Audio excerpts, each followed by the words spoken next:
On the Kongversation.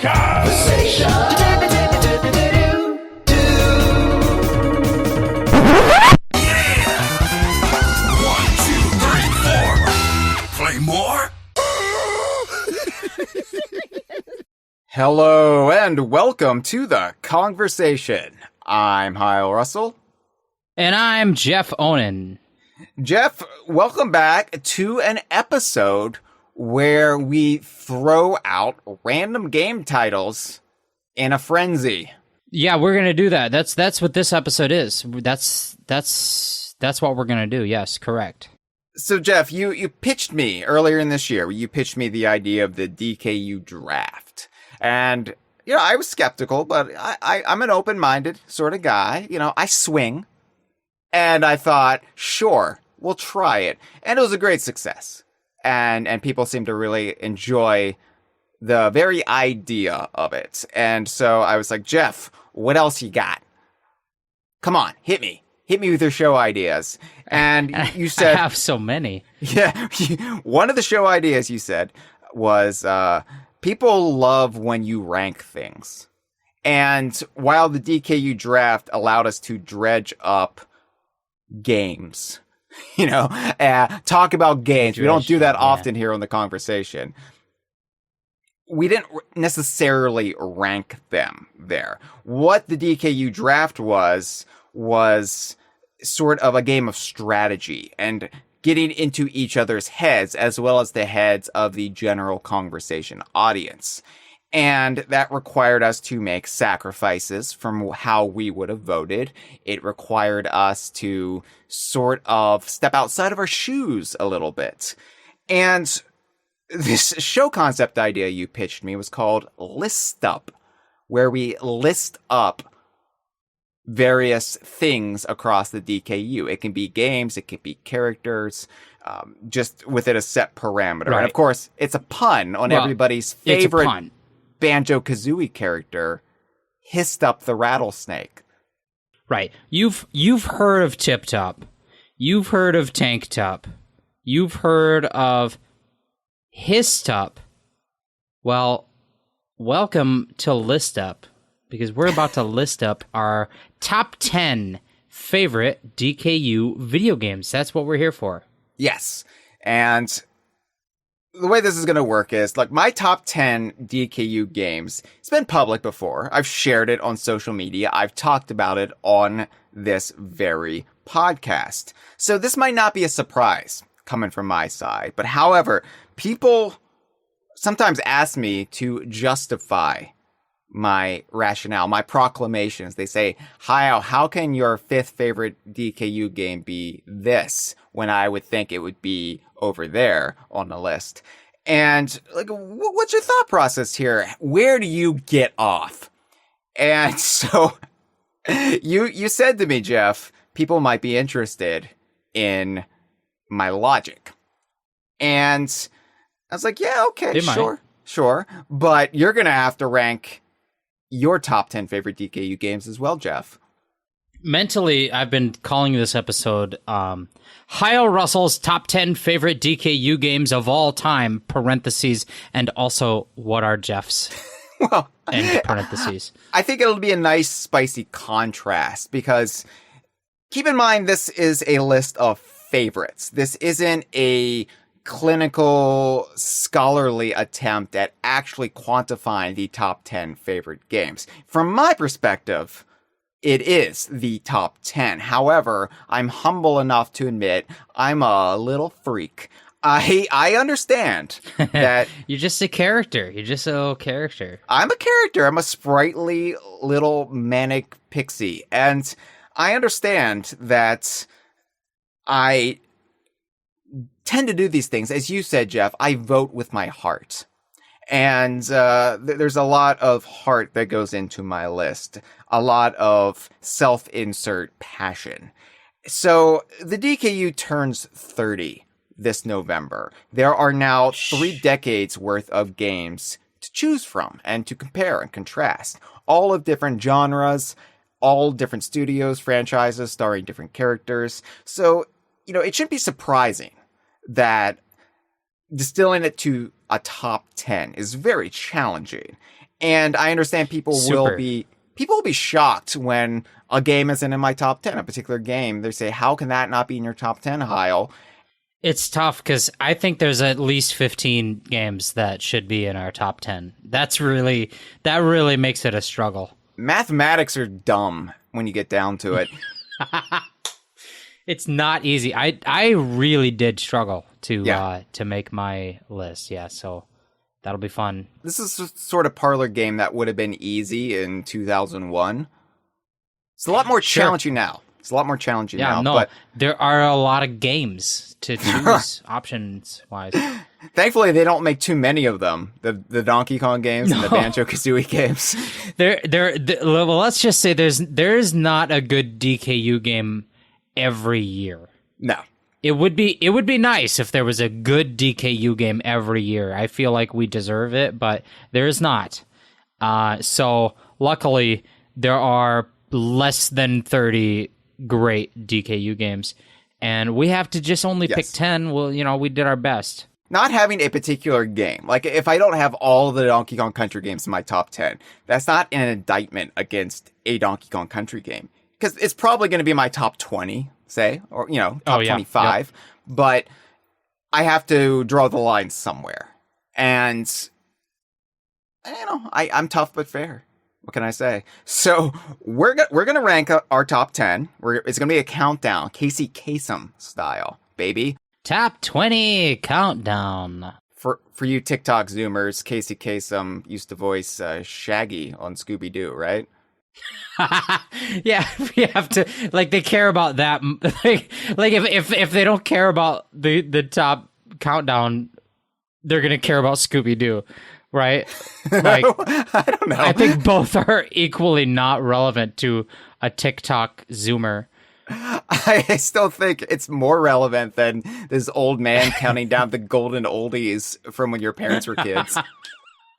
Well, I mean, you and I only know Casey Kasem from the reruns, but... yeah.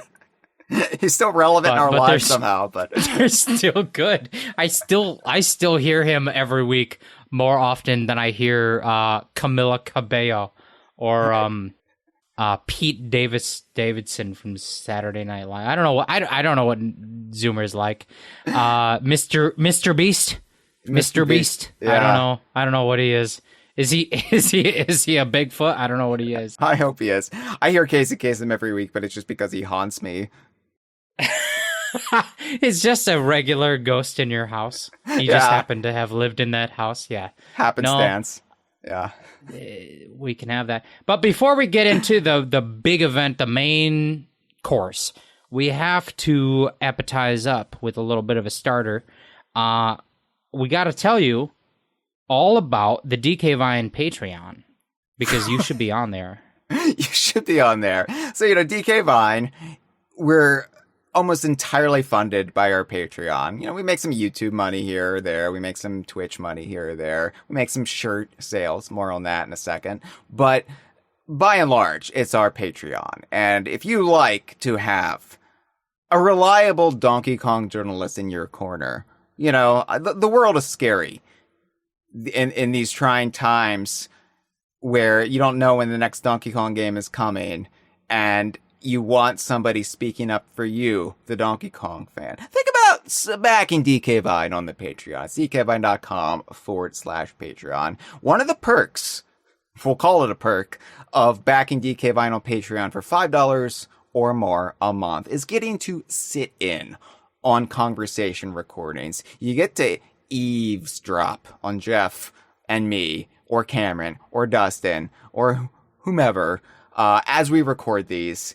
And, it's a little spicy because sometimes we say things we shouldn't say. And then we're like, gotta cut that out. Gotta cut that out of the final edit because that could wind us up in court. Because we don't want to get sued by Disney. But if you want to be a Patreon, you could be listening in like Cameron is right now, like Dustin is right now, like Porygon Q is right now, and about 150 to 3,000 other people. Yeah. Lots of listeners. We have so Mr. many. Beast is here. Hello. Mr. Beast. He's a Bigfoot, I think. I don't know what he is. Yeah, I like how two of the people you listed are just DK Vine staffers. Well, but they're here, but they're just a couple of the hundreds and hundreds. There's so many. Everybody else is just so captivated by our discourse that they can't comment. They don't leave a comment because they're floored. They are floored. They're so beside themselves at just even being able to witness the Kongversation podcast by dkvine.com. It's so good. You could be one of them. So you could be among them, yes. Go ahead. dkvine.com/Patreon. You know what's so special about DK Vine, though, Jeff?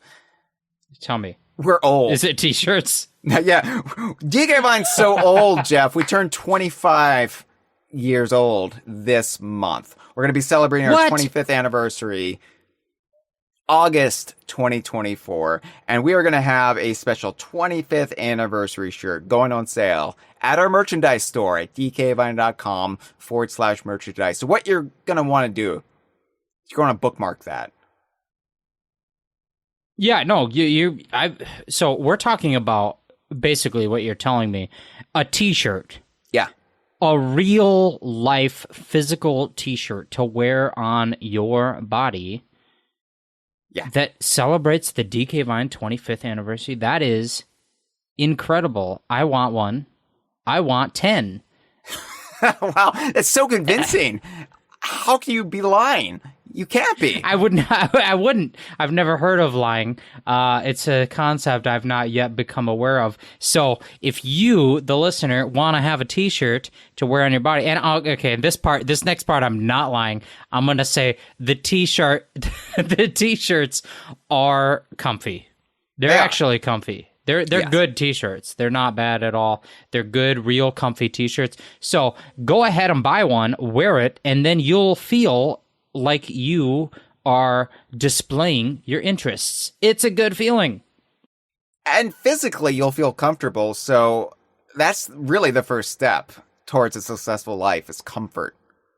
It's all physical good. Comfort. It's all good things. So anyway, lots of good stuff ahead here at DK Vine. Before we get started, though, Jeff, you have made this vow on your parents' grave after they were shot in that alley that you were going to do... After we saw Zorro. Yeah. Probably. TikTok Zoomers don't know or care about Zorro. No, they really don't. They're like, what? Catherine what? Jones? Who? No. We know about Zorro, you and I. Yeah. Because we're cultured. And I did make a vow. Yeah. I said, I'm going to... Every episode that I'm on of the Kongversation podcast episode, I'm going to pitch you and pitch the audience a catchphrase, a slogan, a tagline, a motto, a marketing phrase that the Kongversation should have because it doesn't have one. It ought to have one, I think. And so I'm improving these, and this one I'm about to say. So here's my pitch for what this ought to be the slogan for the Kongversation. All right. Okay. All right. DK Vine's The Kongversation podcast. According to the Surgeon General, women should not drink the Kongversation podcast during pregnancy because of the risk of birth defects. Consumption of the Kongversation podcast by dkvine.com impairs your ability to drive a car or operate machinery and may cause health problems. Jeff, just a hunch. Do you have a beer can at the ready right now? I might have been reading it off of. Let's not call it a beer can. It could have been anything. Like let's, don't pigeonhole what I'm reading or what I consume. The Kongversation podcast is actually not bad for your health, but I feel like it's never bad to warn people. It's like It's like you can't. The phrase "you can't be too careful," I think, is true. Just be aware. The FDA hasn't actually tested out the Kongversation. So, one last thing we should address before we jump right into it. Mm-hmm. Now, Jeff, your list. This is an important distinction to make. Your list is your top 10 DKU games. Okay? Right, yes. My list is the same, but it's also my top 10 favorite video games, period. Oh, that's very interesting, because I've not tried that one. My top 10 video games, all 10 of them are not DKU games. I know. But all 10 of yours are. That's an interesting point to say. I know that about you, Jeff, because you are relatively well-adjusted. I, on the other hand, I take on this duty, this task of being hyper-focused on the DKU. I do it so nobody else has to do it. This is my burden to carry on my shoulders. I do it proudly. I don't expect anyone else to follow in my footsteps. This is being done by me because somebody has to do it, and nobody was stepping up and saying, I will be the freak who just exclusively focuses on the DKU at the expense of every other video game. What's Breath of the Wild? I don't know at this point. I don't know. I'm afraid to ask. I don't know what that is. Yeah. No, it's impressive. It's Hyle, all 10 of your top 10 favorite games are DKU because you never played Ripto's Rage. Hyle Russell has never played Worms Armageddon, which is, I think, maybe the best. No, well, that's not true. It's actually second best, because the best video game is called Quicks, or it might be pronounced Kicks. Nobody knows. Nobody's sure, but the best video game is Kicks/Quicks, and Hyle Russell has apparently not played it, and that's okay. That's all right. That's okay. There's not a problem with that. Because, again, I don't play it because somebody has to do this. And it's like... It's like somebody who's been cursed to, like, walk the earth or like, ferry the souls of the dead to the netherworld. I have to do it. It's my job alone. Right. It's actually a Green Day song, which I sang in the 6th grade choir. And the song by Green Day says, I walk a lonely road, the only road that I have ever known. I did sing this in the 6th grade choir, and now Hyle feels it in his heart and in his soul. Should we get started, Jeff? Sure. No, you're not going to yes and that? Yeah, no. Let's start with our top 10 list, I think. So here's what we're going to do. Okay. Hyle has 10 games. His top 10. That's right. I have my top 10. We're going to go through. We're going to list them. We're going to start with number 10. I'm going to go first and say what my number 10 is. And then Hyle is going to say his number 10. We're going to talk about them each once at a time. Then we're going to go to number 9. We're going to talk about why is a game not in my list? Why is a game yes in my list? Why is it this low on my list? Why is it this high on my list? And we're also going to if my number 10, let's say my number 10 is Donkey Kong, the video game. I don't know. Hyle might say, in his head, he might be thinking, well, that's my number 1. He's not going to tell you right away. We're going to wait, because that's going to come up in conversation later. So you wait. Our lists are going to intersect quite a bit, I'm sure. There's also the question, are cameo games allowed on this list? Yes, cameo games are allowed. We're not excluding cameo games out of spite. I'm glad you said that, because we didn't discuss it, and I did include them, but I was curious. I was like, oh God, what if they're not? I don't know. No, of course but they're in there. And yes, so video games that are in the DKU, any of them. If you're not sure what qualifies as the DKU, you can go to our games list at dkvine.com. A little clicky do there, or a little finger mash, and it'll pull it right up. And you can peruse, you can scroll down as in chronological order. You can make it descend, you can make it ascend. You can do it all. That's right. So we are going to jump right into it. And Hyle, actually, sorry for that pause. I understand that was a little bit of a pause. But hey, I wanted to ask you this little surprise, just to throw it at you, because I love to not put something in the notes and just spring it on you. No, I appreciate it. If there was one game that is not in your top 10 that you wanted to just give one paragraph explaining or defending why it's not in your top 10, or just like, what is this game? It doesn't necessarily have to be your number 11 even. Yeah. But it just, if there was one game that's not in your top 10 that you wanted to call out right now, sure, what would it be? And you do yours out, then I'll do mine. Okay. So, yeah, the original Donkey Kong Country is not in my top 10. And I realize that might rankle some people. It might get me in some hot shit with some of my audience here. It's warm. The reason it's not in my top 10 is I have a lot of affection and love for Donkey Kong Country. I mean, it came out and it basically defined my life or my video gaming life from that point on. Because I do other things besides this, Jeff. I'm not just like some monk sitting in his Donkey Kong temple. Yeah. You know, it's my day job, right? But you do two things: Donkey Kong Country website and climb a mountain. Those are it. At the same time, I have a little laptop in my, like, a little, like, baby carrier, and I just, with one hand I type, the other hand I climb. No, the original Donkey Kong Country, I love it.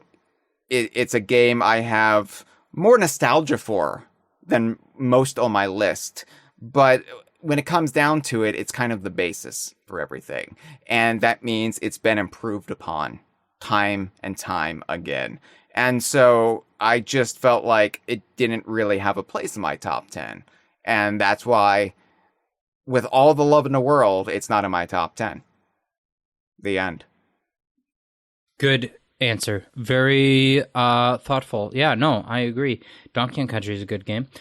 I might or might not talk about it at any point for the rest of this podcast. But I will tell you the one thing that I want to call out that is not in my top 10 is a video game that is called Conker's not Pocket Tales. I almost said the wrong game. Conker's Bad Fur Day.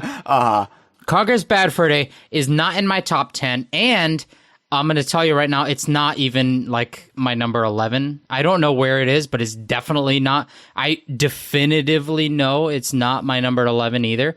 So it's not in my top 11, but I wanted to call it out. And the reason being that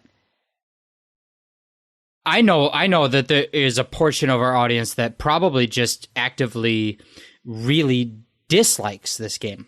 There's like a certain number, like there's people who don't like this game. That's fine. And I like it a lot. And I think that if the game it was trying to be, if it executed perfectly what it was, that would be one thing. But even the thing that it is, it's janky. You do have some control issues. You have some camera issues. You have other things. It's not perfect. It feels like as an example, the game Banjo-Kazooie, I have no problem with that game on a like execution level at all.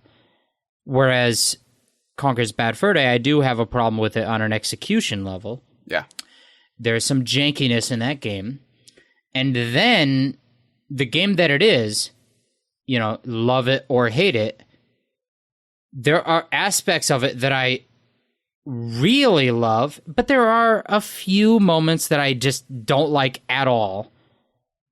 And those are the reasons that keep it out of my top 10. I think that there's so much about it that I feel like is worth talking about, that is interesting, that is special and cool. but it's such an uneven game that it can't be in the top 10 with a lot of other games that are just executed much better. So that's why I just thought, it's one I wanted to bring up, but and you don't have to spoil us, but I'm guessing it's not in your top 10 either. We'll see. We'll find out soon. I'm not going to spoil it, but I will say this really quick to you not having it in your top 10.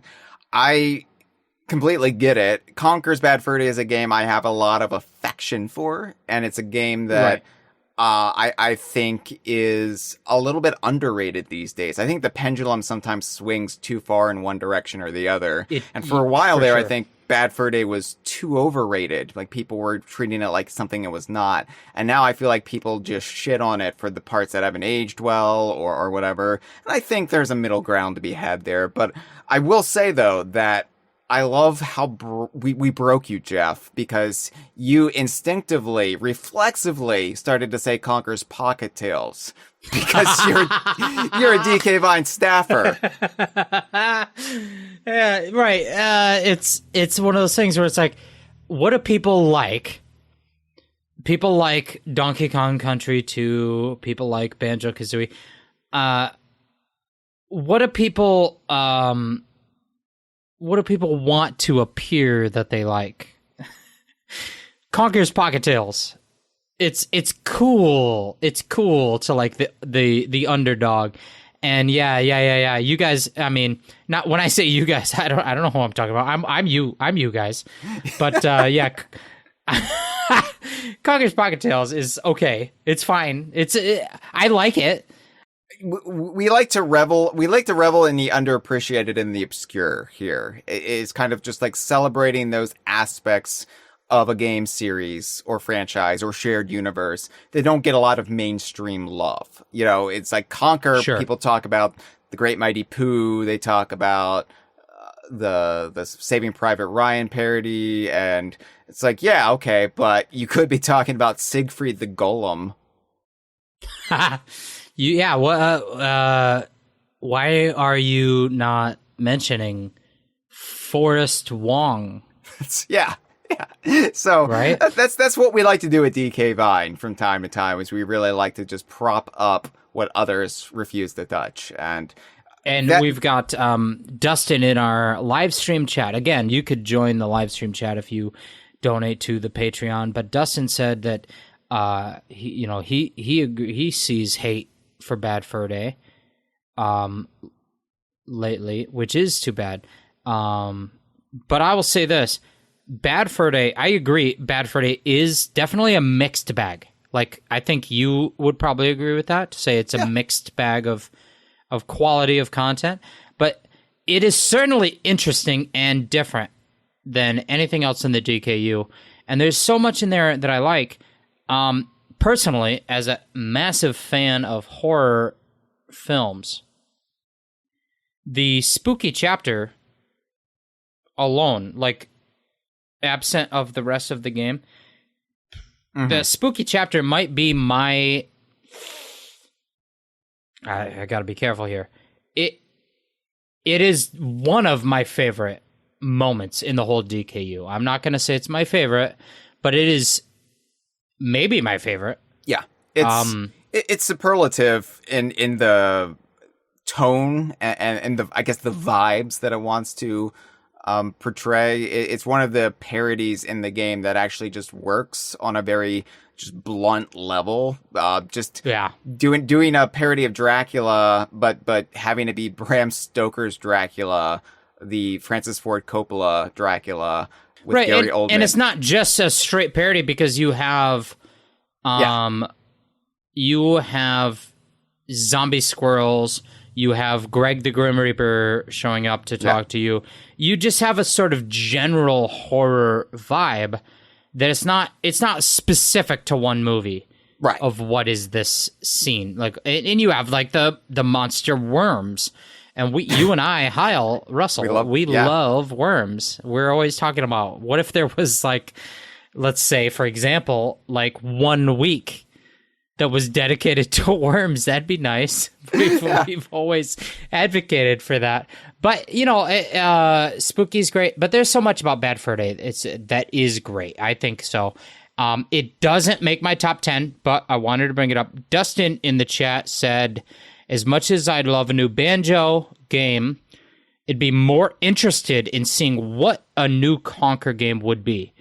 I agree with that. I think it'd be more fun to find out what a new Conker game is. But I also think it'd be more fun to be working. If you were a designer, it'd be more fun to design a new Conker game than to design a new Banjo game. Because I think Banjo has pretty set expectations of what it has to be or what it can be. And then Conker is a little bit more freewheeling about, what could it be? You'd have more freedom. You could take bigger swings with Conker, and it wouldn't upset people as much. And yeah, I'll say this about Bad Fur Day before we move on, because it's not on your top 10 list, Jeff. It's not. It's not on my top 11 list. Bad Fur Day, say what you will about it, like quality-wise. It gets compared to Banjo-Kazooie a lot, and that's what really holds it back. But Conker is never a slog. I would say it moves along fairly brisk, and while there are parts that work better than other parts, it's never like Donkey Kong 64 where you just become mired in tedium. No, I agree with that. There are worse parts for sure in Conker, but they're never like a slog. I like that. All right, top 10, Casey Kasem's top 10. I'm going to stop doing that impression because I'm not sure if I'm good at it at all. So I don't want to linger on that. But nobody I am remembers start... Casey Kasem but us, Jeff, so nobody will call you out on it. Number 10. The video game is Super... That word, one word, that really narrows it down. All right. Super Smash Brothers Ultimate. Okay. Super Smash Brothers. That's Ultimate my number 10. Jeff's number 10. That's my number 10. I can see Hyle, it. I don't know. That might end up on your top 10. And is it your number 10? You can tell me right now if it's not my number 10. No.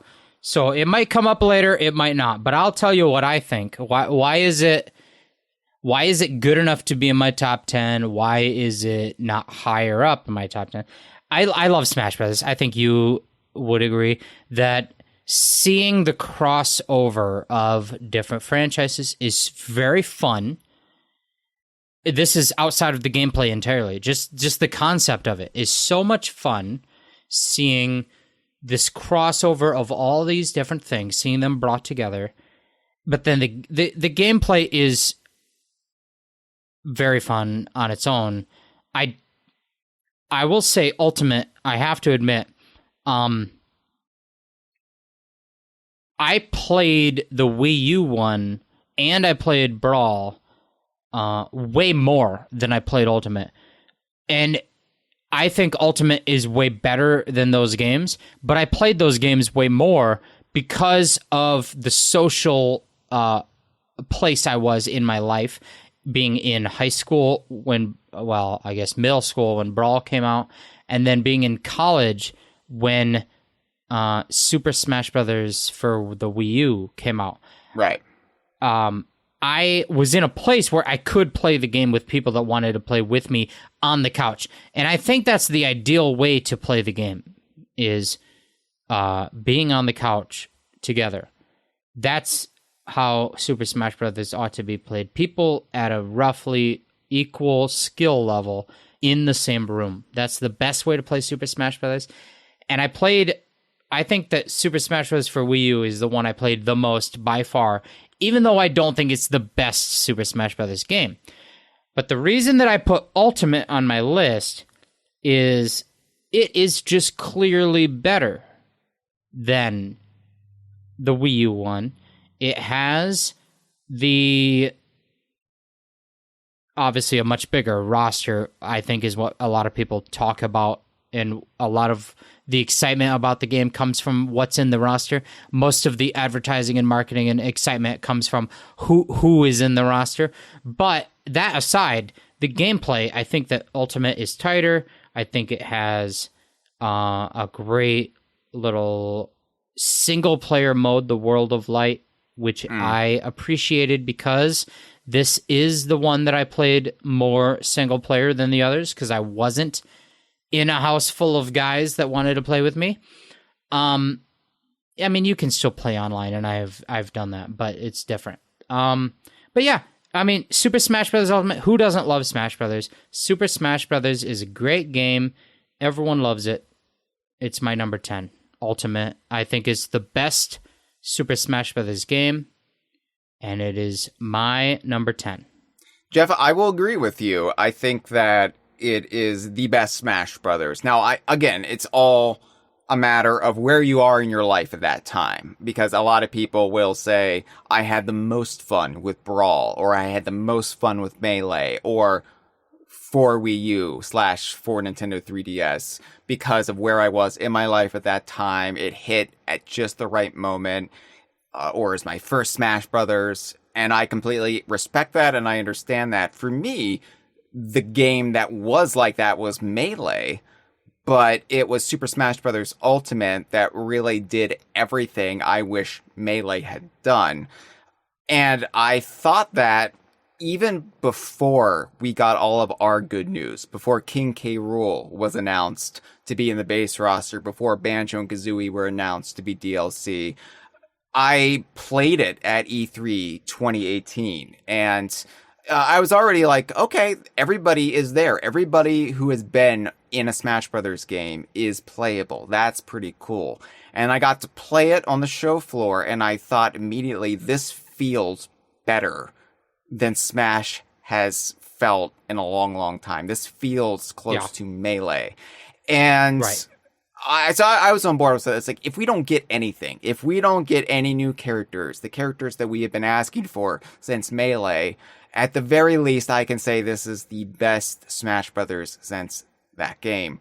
But we did get it. We got King K. Rool, we got Banjo and Kazooie, and probably two of the greatest moments for our fandom in the last 30 years. I'll say, like, that was just a huge victory for us. And it'd be one thing if they were just in there and they were just, you know, afterthoughts or Echo Fighters or clones or whatever, but King K. Rool is just such a fun character, and every little piece of his moveset is this loving tribute to a past Donkey Kong game.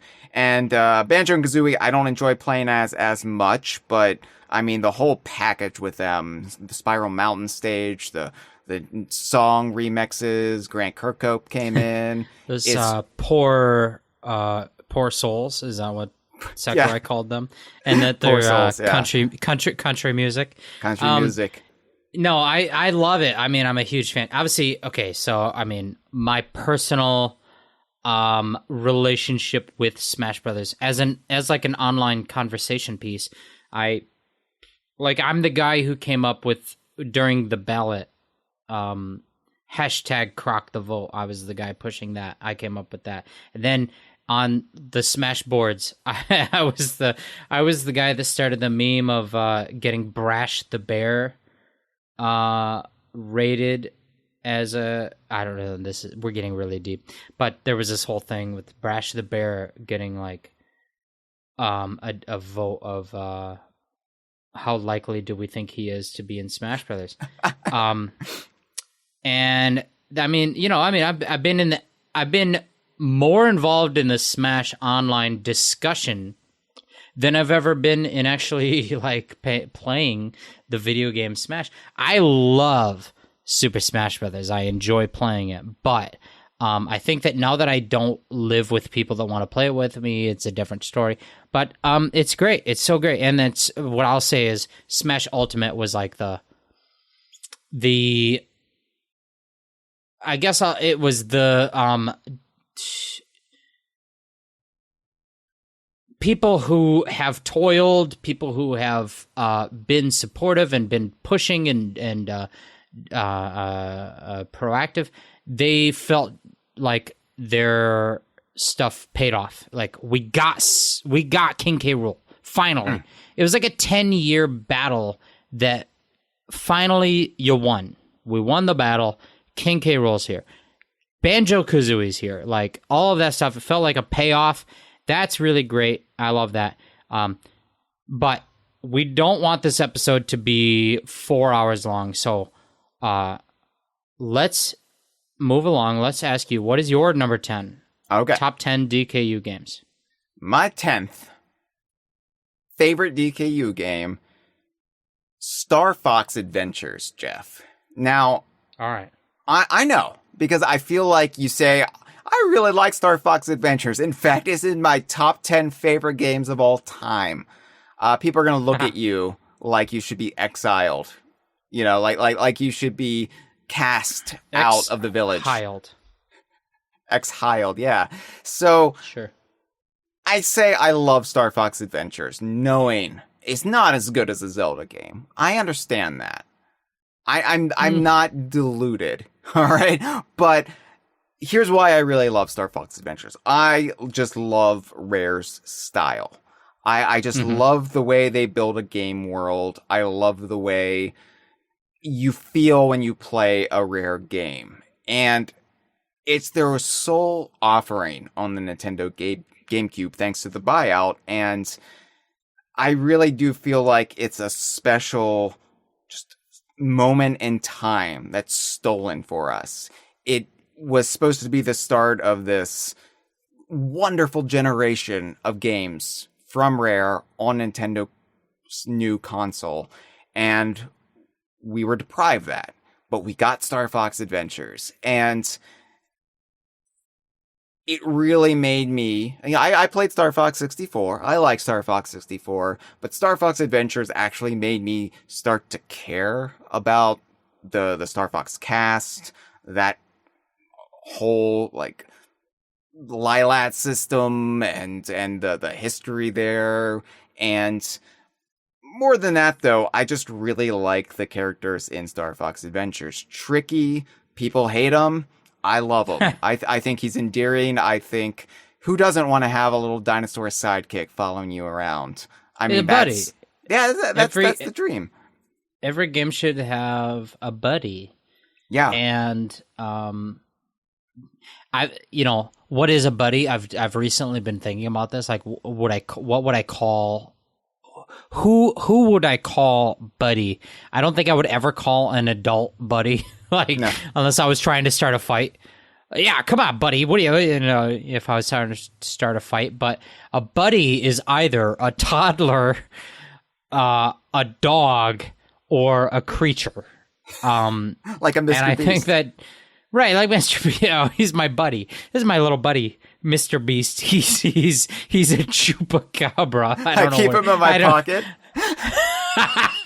I don't know what Mr. Beast is. I don't have enough context to know, but I think he might be a little buddy. He might be your little buddy, a creature of some manner. I don't know. He's good, but yeah, no. Tricky's great. Tricky's awesome as your little buddy. I know he's like. I think people will say that he's annoying, but I don't think even when he is annoying, I don't think it's that annoying. No. I don't think it's a problem. He's, bad guys or whatever he says. Yeah. He's fine. He's not that annoying. Like, grow up. It's fine. It's not a problem. He's an earnest little kid, and I really do love that. I love when you have something that just cuts through the cynicism and just renders your heartstrings. And like everything about Star Fox Adventures, from the graphics to the music, I think it's one of David Wise's best soundtracks. I think so, yeah. Some of the best work he ever did, and it would be right at home in a Donkey Kong game. And so, for me, Star Fox Adventures is very wistful, that game, because it was kind of the end of Nintendo's partnership with Rare. It represents this kind of false start for what was going to be Dinosaur Planet, and then was going to be Rare's take on Star Fox, and it just kind of got cut off, like, right out of the womb. But I really am grateful that we got it at all. And yeah, like the more I think about the game, the more I'm like, I really, really enjoyed it, and I really love it. And it's one of these like weird branches of the DKU, and it at one time meant a lot more in our fandom and for DK Vine than it does today, because it did start a few like connected Star Fox games going down that branch, and then that stopped with Command, and then we really just lost all hope for it. But I will always love Star Fox Adventures, even if it isn't as good as a Zelda.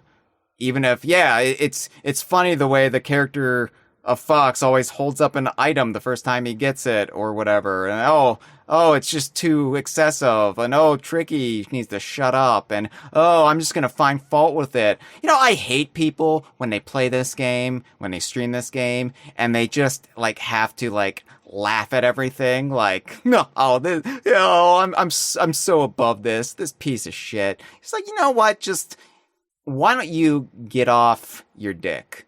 Why don't you just try to enjoy something without being like the cool kid smoking in the boys' bathroom, you garbage person? I'm going to say this much about it. First of all, I don't think it's worse than a Zelda, like totally. If this was a Zelda game, I do not think it would be the worst Zelda or like three-dimensional Zelda game. I don't think so. And now that's a different conversation. I'm not going to rank those. I don't give a fuck about those 3D Zelda games. Fuck off. If you like Zelda, that's fine, but I don't like it as much as you like it, and that's fine. But I'll say this much right now. Star Fox Adventures as a Zelda style game is good. It's not. There's nothing wrong with it. There's no glaring problems. It's a good game.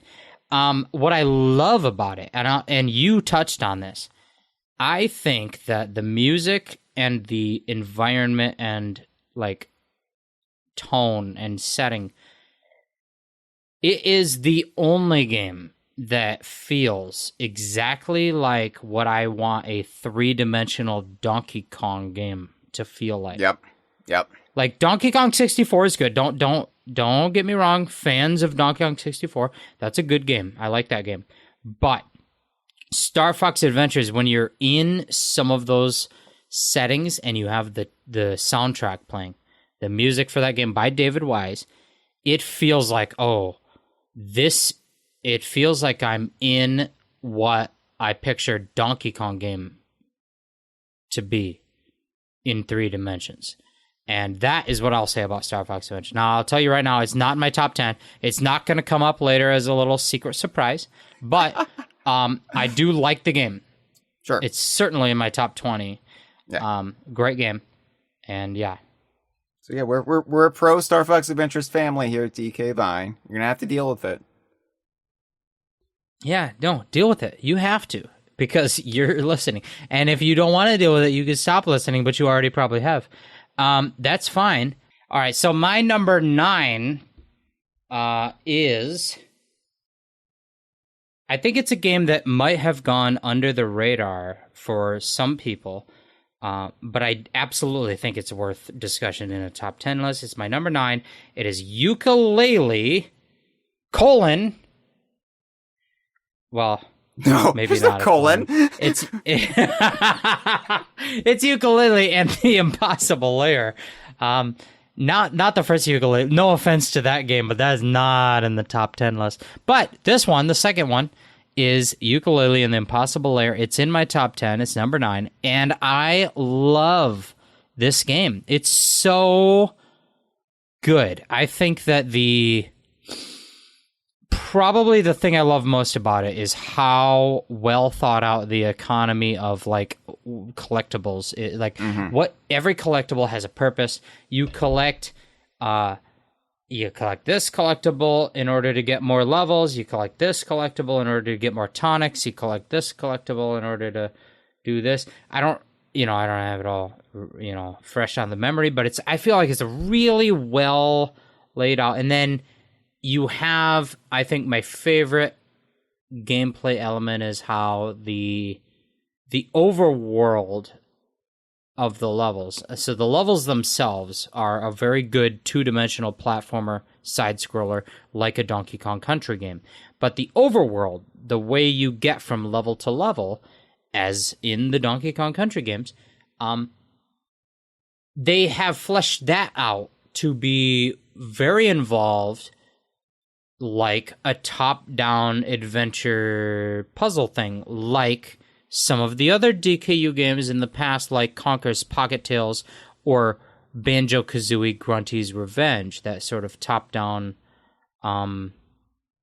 more puzzling type game. So you've got these two styles on Yooka-Laylee and the Impossible Layer. You've got the overworld, then you've got the levels, and then every level has the two different variations. You've got your regular level, and then you've got the level that I don't know, everything is drowned, or everything is set on fire, or everything is whatever. Everything's terrible. What I don't. Like a twist on that first level where they sort of reuse some elements, but make a totally unique new experience out of it. And it's just such a very good game, and especially on the budget that they did it, like being an independent studio, Platonic, being independent, being the studio they are, it is so well executed. That's all, it's just a great game. It competes with the Marios. And yeah, you said economy, Jeff, and I feel like that is an apt term because they were very economical with what they did with the game, like reusing the same level like twice, but having that twist that some sort of calamity or some sort of action on the overworld affects the level within, and then you go back into the level and it's altered significantly. And it's such a brilliant way of like maximizing the ideas on a independent studio budget. And I've often likened it to, imagine if a team from Rare made Donkey Kong Country 4. What would that look like coming out of Donkey Kong Country 3 and where the series was already headed? What could it possibly be? And I feel like Yooka-Laylee and the Impossible Layer is the game that has come closest to a Rare-helmed DKC4. And it's truly spectacular. It really does. I often say punch above its weight class, but it does. Sure. It does. Shouldn't be as good as it is. And I feel like too many people slept on it because, they might have played the original Yooka-Laylee and it underwhelmed them, and they didn't really know what Yooka-Laylee and Impossible Layer was, and they were like, oh, that's a 2D platformer, I don't care, because I expect 3D platformers from Platonic. And so they just dismissed it entirely. They're like, well, I have Donkey Kong Country Tropical Freeze. Why do I need to lessen myself by playing Impossible Layer? And that really does Impossible Layer a disservice, because it is similar in ways to Tropical Freeze, but it does other things completely different, and in some ways excels beyond what Tropical Freeze dares to do. Yeah, there's so many things in that game to love. Impossible Layer. I think gameplay, we could talk all day about gameplay, but just talking the characters, this is the first time compared to Yooka-Laylee, the game. This is the first time that I really actually loved these characters because of the writing. Yeah. The writing is so sharp. I care and love the characters. And there's some old characters, there's, new characters. It's all, a whole mix, but it's just so well done as a game. And you compare it to Tropical Freeze, let's say. I think that Tropical Freeze is probably the biggest budget, biggest scope of presentation of a 2D side-scrolling platformer that the human race maybe will ever get. I think it will maybe not happen again. And it's great. I mean, Tropical Freeze is incredible. But Impossible Lair, as a tiny fraction of the team, of the budget, of the scope, to be able to do something that approaches that style and scope, and then in other ways, like innovates. It innovates and it has great ideas. It has great concepts in so many different ways. For it to be even in the same conversation or weight, like you said, punch above the weight class. It is like in that conversation, and it's amazing. Yeah, it really is. It's always going to be compared with Tropical Freeze and vice versa. But I think that Impossible Lair innovates both the 2D platforming genre, but it also pulls in from other things like Saberwolf for the Game Boy Advance. I mean, there's team members. Gary Richards is one of the brains behind this, who was on Rare's handheld team, and you see a lot of influence from those games, going into this game. And it's not just Donkey Kong, it pulls from Super Mario World. It really distills a lot of stuff, but into one cohesive package. And yeah, it's one of the best games of the 2010s, and I really wish more people would give it a shot, especially if you're a Donkey Kong Country fan. I will say this, and then we'll move on. Right. There are more Donkey Kong references in Yooka-Laylee and Impossible Lair than there are in Donkey Kong Country Tropical Freeze. So and that is true. That is true. We've done the math. It's bewildering, but you should definitely play it. No, I'll say about the top-down gameplay element.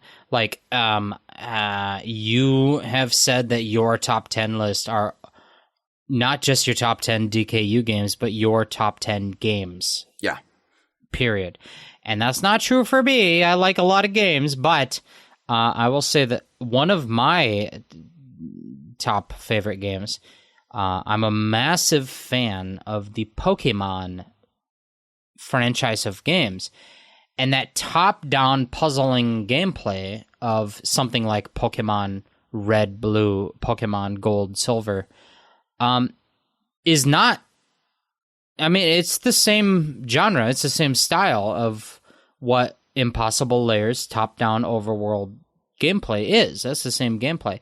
And I love it there, and I love it here. I love it. It's so fun. It's so good. What somebody in the world thought, what if you had to push a block? What if you had to push a block to go around a thing and land in a spot? Pushing a block, what if there was a puzzle? That's so good. That puzzle will last for 100 years, and indeed it will. It continues to last. It's great. I love it. Let's move on. Hyle, I told you what my number 9 is. Yeah. Why don't you tell us, what is your number 9? Well, that's what makes this so interesting, Jeff, because in a way, I've already told you what my number 9 is. Because my number 9 is Super Smash Bros. Ultimate. Okay, all right. Okay, so it was my 10, it was your 9. Yeah, I like it a little bit more than you. Good. Yeah. A little bit, just a touch. Yeah, so I don't have anything else to say about that, but it really was just everything I wanted from Smash Brothers. Obviously, I will say that if it's lacking one thing beyond like, oh, it would have been nice to have Dixie Kong or whatever, I do miss the trophies, but the spirits, I think, almost make up for it, especially in the age where you can, I'm loath to use this term, Jeff, but you can do your own research. I think the trophies were a wonderful education in all things Nintendo during the time of Melee, but, this time you can get a spirit, It's a downgrade in one way, but I do think it's an upgrade in a different way of like, in terms of quantity of like doing a spirit battle is a very fun thing where they can say, what if you had to battle, and I'm just going to say one that I'm sure is probably not real, but like, what if you had to battle, I don't know, King Zangisting from Donkey Kong Country 2. They can say, well, what if you had to battle King Zangisting? How do we recreate that as a spirit infesting a Super Smash Brothers character? We can just pick any character that maybe has one move similar to King Zangisting or whatever. I don't know. Anyway, that concept is genius. The spirit battle idea is genius, and this was the game that did that, and it's brilliant. I think it's amazing. I love it. I really love it. The spirit battles, and then they strung that through a campaign, a story with the World of Light, which they didn't have to do, but they did. Like if they didn't have a story mode, it would have been probably fine, but they did it anyway. I love it. They did it anyway, yeah. So yeah, Super Smash Bros. Ultimate. I love it. It's my favorite Smash Brothers game, even though it falls outside that window, that golden time of my life where, I played games with friends on a couch. So, yeah, it's transcended time for me. The game is that good. Yeah, I think there's an element of Super Smash Brothers for the Wii U had a palpable disappointment in people having expectations, and then they announced the ballot like into the lifespan of the Wii U, like for DLC for the Wii U game, they announced the ballot. And you thought, oh, my vote in the ballot is going to affect the DLC. And it really, in execution, your votes influence the next game more than they influenced the DLC for that game. Yeah. But it just felt like that game was not responding to people's wants, people's hopes and dreams. And whether it's because of the ballot or not, and I think in some part it is absolutely because of the ballot, the next game, Ultimate, was absolutely a response to people's hopes and dreams and wants and desires, and it was executed and it delivered, and it was amazing. And I think that it might never happen that way again in a game franchise. That feeling of delivery and payoff, it's really great. But with Ultimate, so yeah, good game. Super Smash Bros. Is all right. It's fun. I don't think they're going to be able to top it. I don't even really want them to try. I would be fine if Ultimate remained the gold standard and they just added stuff to it. If down the line, have an HD version or do something. Yeah. Do something totally different with the remastered or whatever. Well, let's move on. We have to move on because it's going. We have to get to it's the top 10 list. We have to get on. What are we on? 9? 8. All right, is 8. Number 8. My number 8, Jeff. That's me. It starts with the word donkey. Okay. All right. Slow down. Okay. All right. Oh, let me take my notes. Donkey Kong Country. No, that's it. That's it? The original DKC? That's it. No, Donkey Kong Country. Donkey Kong Country is my number 7. 8. Donkey Kong Country. It's a great game. You already mentioned it is not in your top 10, correct? It's not. Right. Correct. It's not. Okay. All right. It's tough because and this is probably, so when I was trying to make my top 10 list, I actually genuinely struggled to come up with a decision because I had somewhere around 15 games that I loved, that I thought all 15 of these are worthy of being on this episode.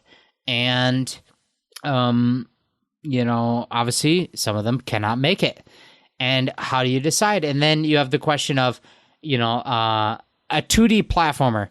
Donkey Kong Country, and this is a spoiler alert, Donkey Kong Country is not my number one favorite side-scroller platformer that is going to show up on this list. Mm-hmm. I have others that I like more.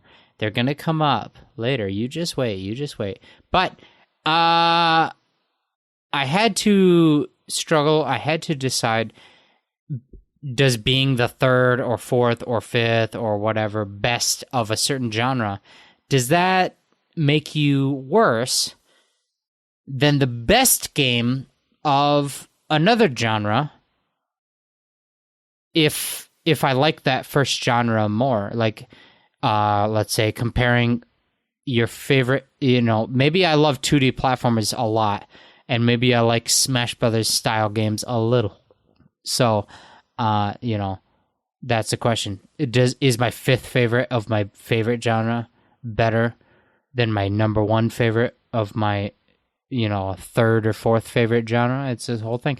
But Donkey Kong Country, I'll tell you why it ended up making the list, because the vibes are so good. The music and environments and atmosphere. Even though I think that sequels to this game, there's been many sequels to this game that have improved on the gameplay, that have fixed issues, that have adapted sort of quality of life concerns, little issues, little things. Quality of life.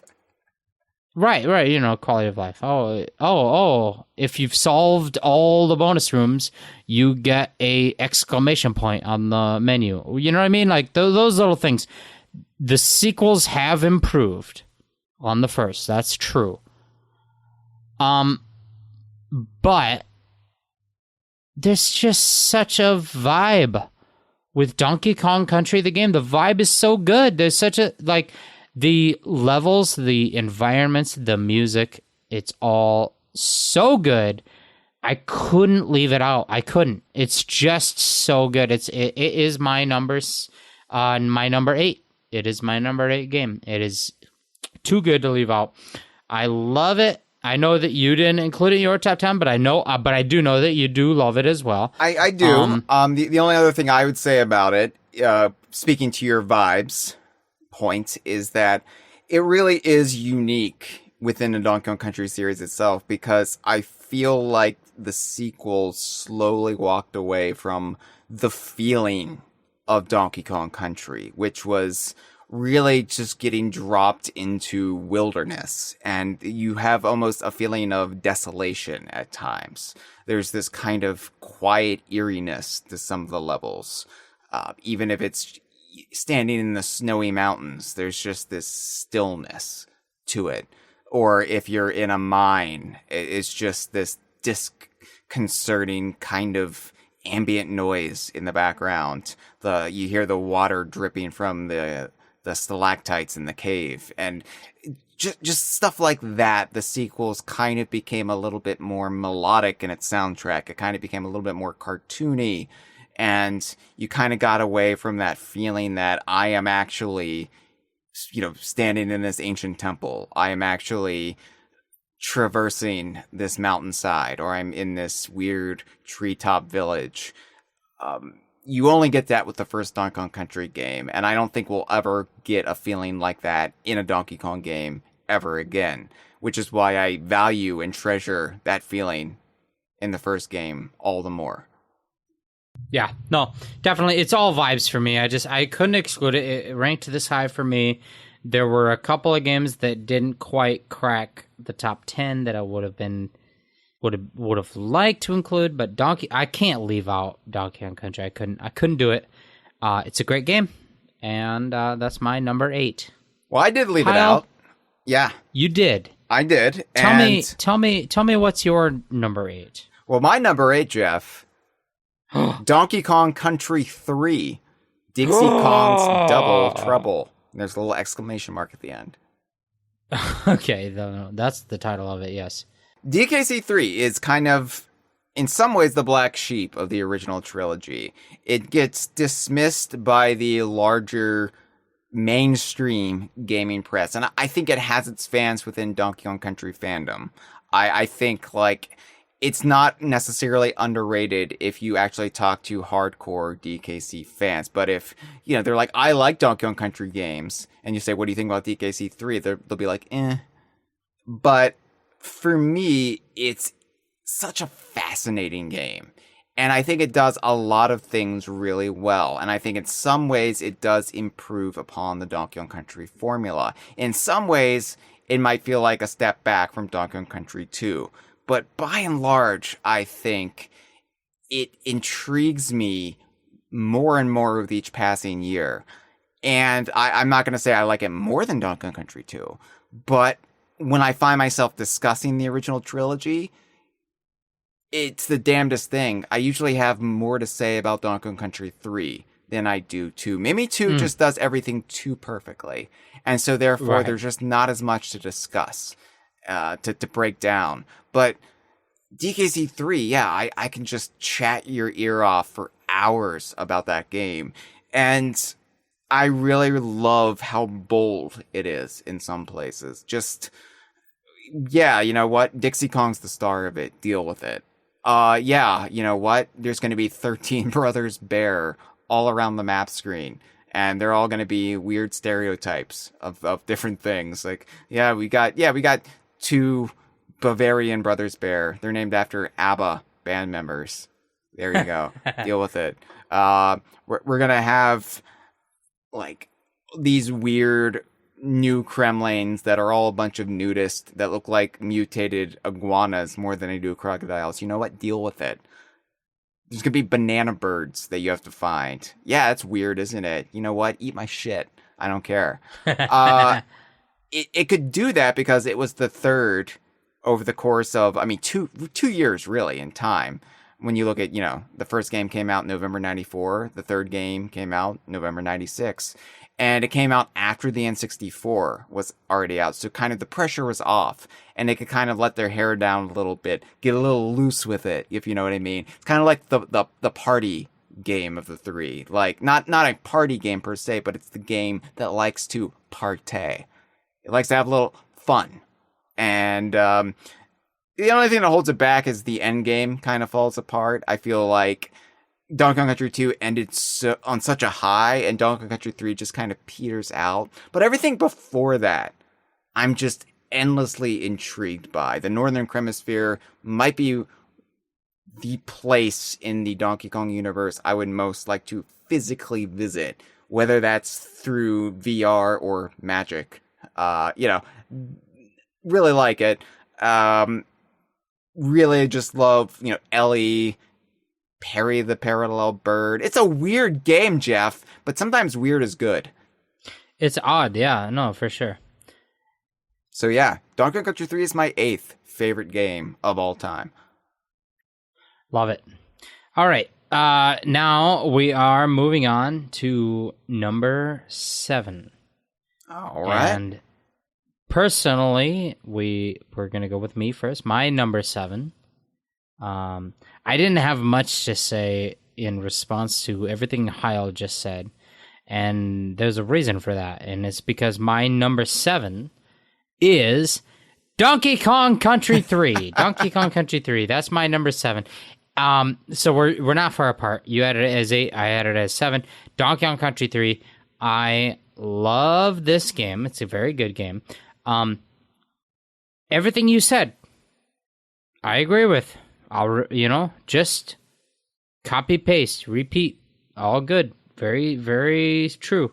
I'll say this much: you until the very end, and I was keeping track until the very end. You almost went the whole time without using the word weird. You almost did it. You almost pulled it off. Yeah. And I was keeping track. You almost did it. But it is weird because I'll tell you what. Here is my personal story of how I learned about Donkey Kong Country 3. I was a child once. And I loved Donkey Kong Country 1 and Donkey Kong Country 2. I was a big fan. And I was at school and having discussions on the playground. And another child on the playground said, there is such a thing as Donkey Kong Country 3. I said, no. That's crazy. There's not. He said, yes, there is. It exists. I said, what? Wow, how? What? Or what? And he said, there's a Donkey Kong Country 3. And he said, it is about Dixie Kong. She teams up with, like, a baby. And King K. Rool, he's gone. He's not the villain. There is a robot. There's like some sort of like a robot. There's a robot that is the new villain. He's in charge of the Kremlings. The Kremlings' new villain, the new leader of the Kremlings. He's a robot, and Dixie Kong has teamed up with a baby.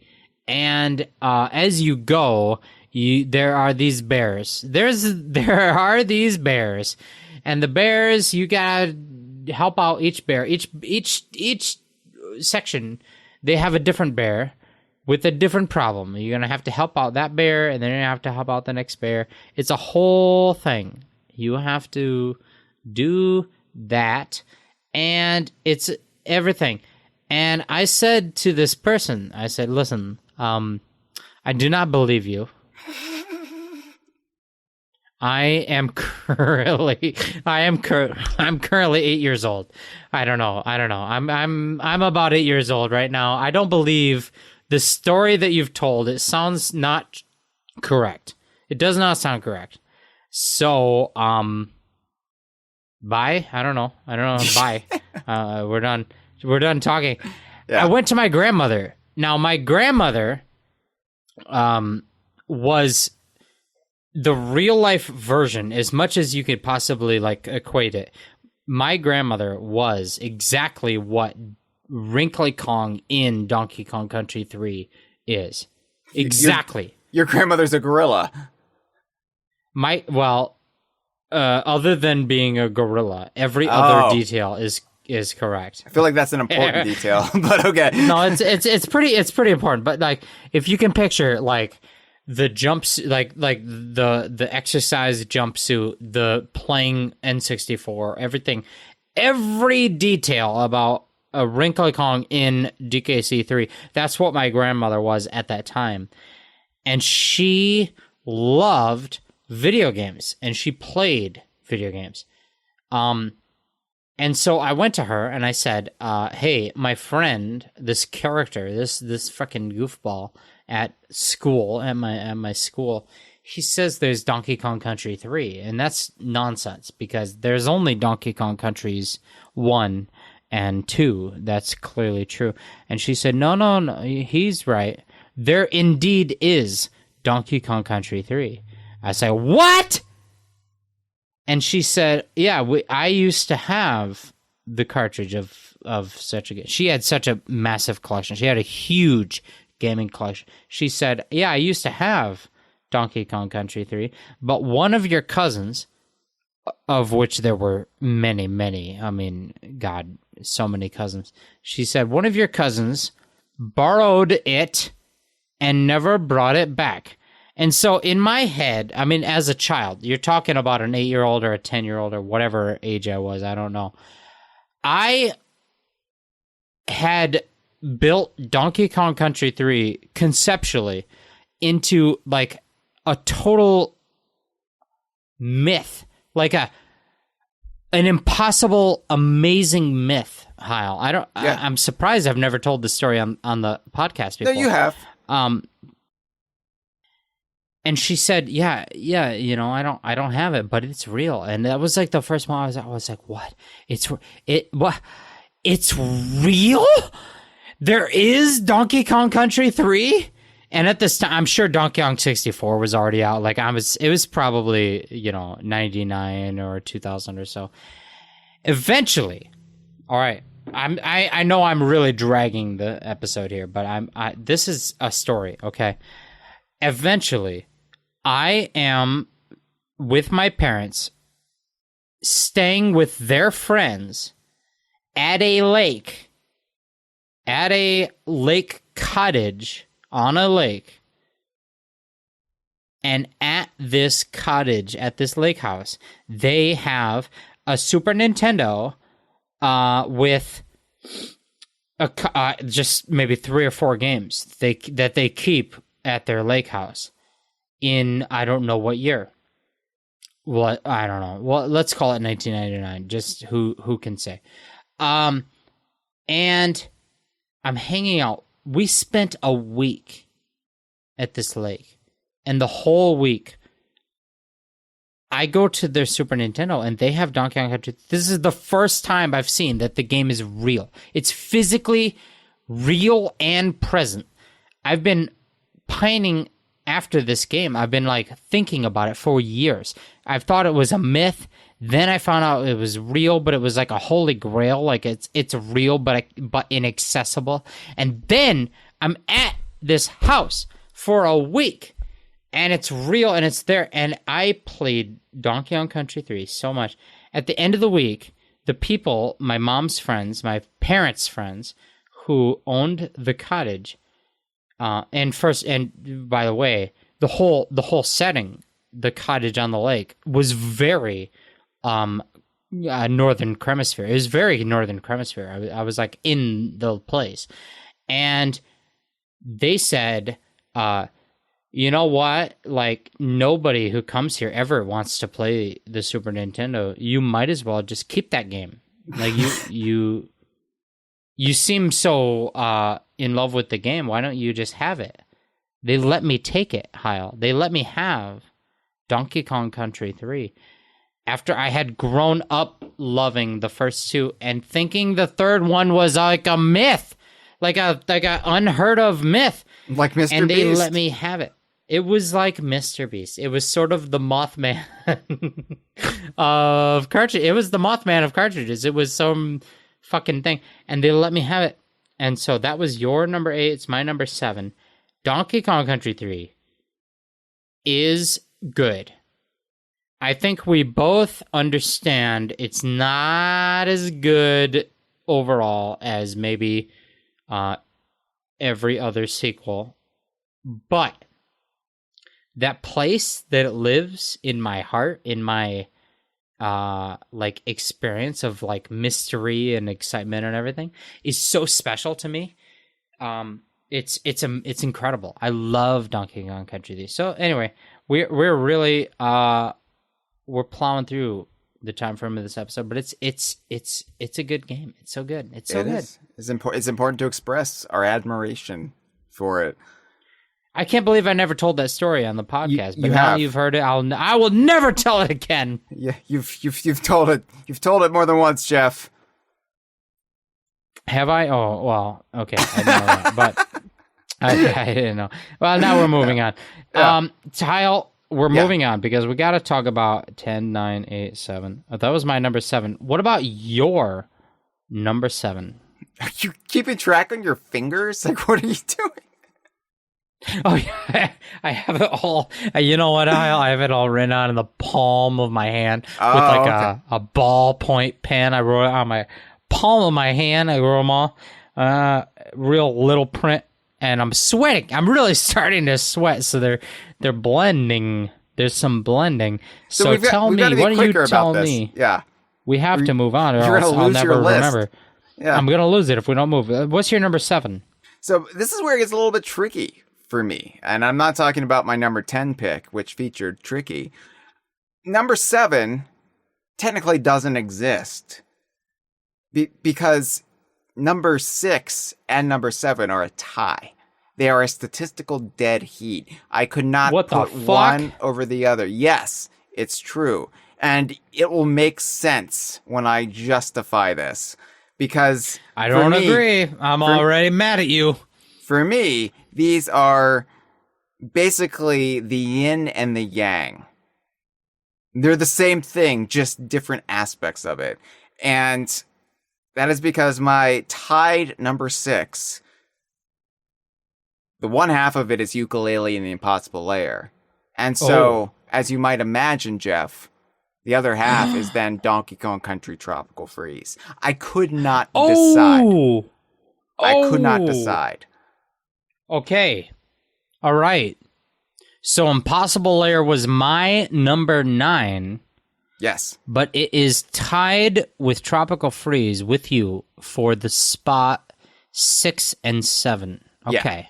Yeah, they're blended. And the reason for that is because for all the reasons we said, Impossible Lair is just such a superlative game. Tropical Freeze is the big budget, like parallel version of that. It is the Donkey Kong game that by Retro Studios, it gets so much right. And it does fall short in the ways we have previously criticized it here on the Kongversation. The lack of characters, the real conservative streak of we can't reference Donkey Kong too much because it's Donkey Kong. We have to hold back, but we're going to reference Super Mario quite a bit throughout this game. You get stuff like that, which is aggravating, which is frustrating. But the gameplay itself is so spectacular. It's big, it's bombastic. You've got that David Wise soundtrack. Bringing David Wise back was just the best thing they could have done to really sell that game. It was the return of Dixie Kong as a playable character, which it's hard to remember when that was announced in 2013, just how big of a deal that felt at the time, just having Dixie Kong back. But then you had playable Cranky Kong. I'm not really making any difference here between the later Switch version and the original Wii U version.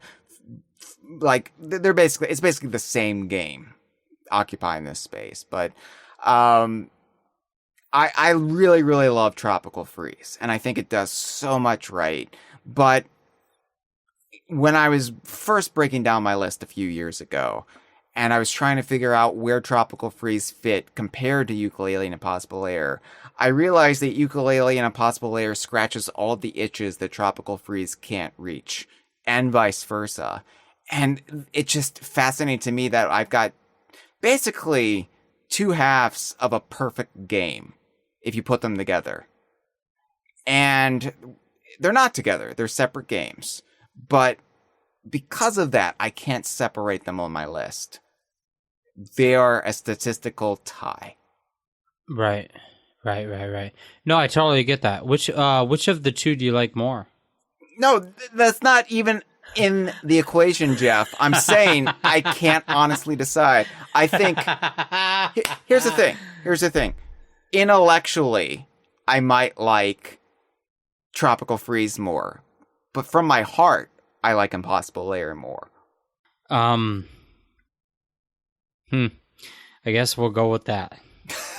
Jeff is so disappointed because Jeff wants drama. What Jeff? I mean, Jeff, it is what it is. I mean, I'm just trying to answer questions. There's real questions. The people have them.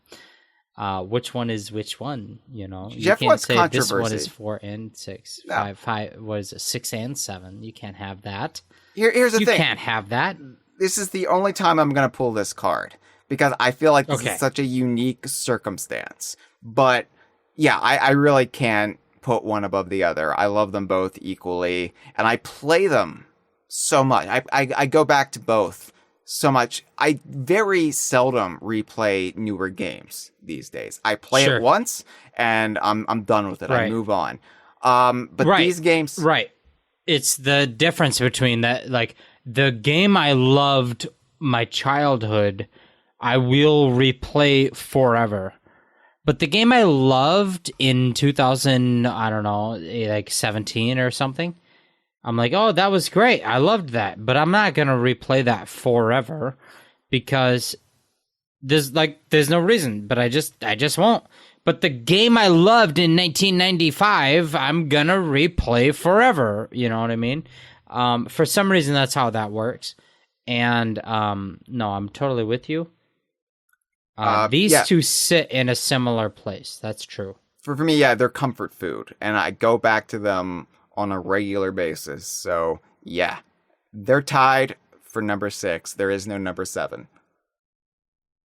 Weird. I'm glad when you said that there isn't another one that does this, because if there was two, I would have been like, all right, Hyle, fuck you. Like, you cannot do this twice. That's unreasonable.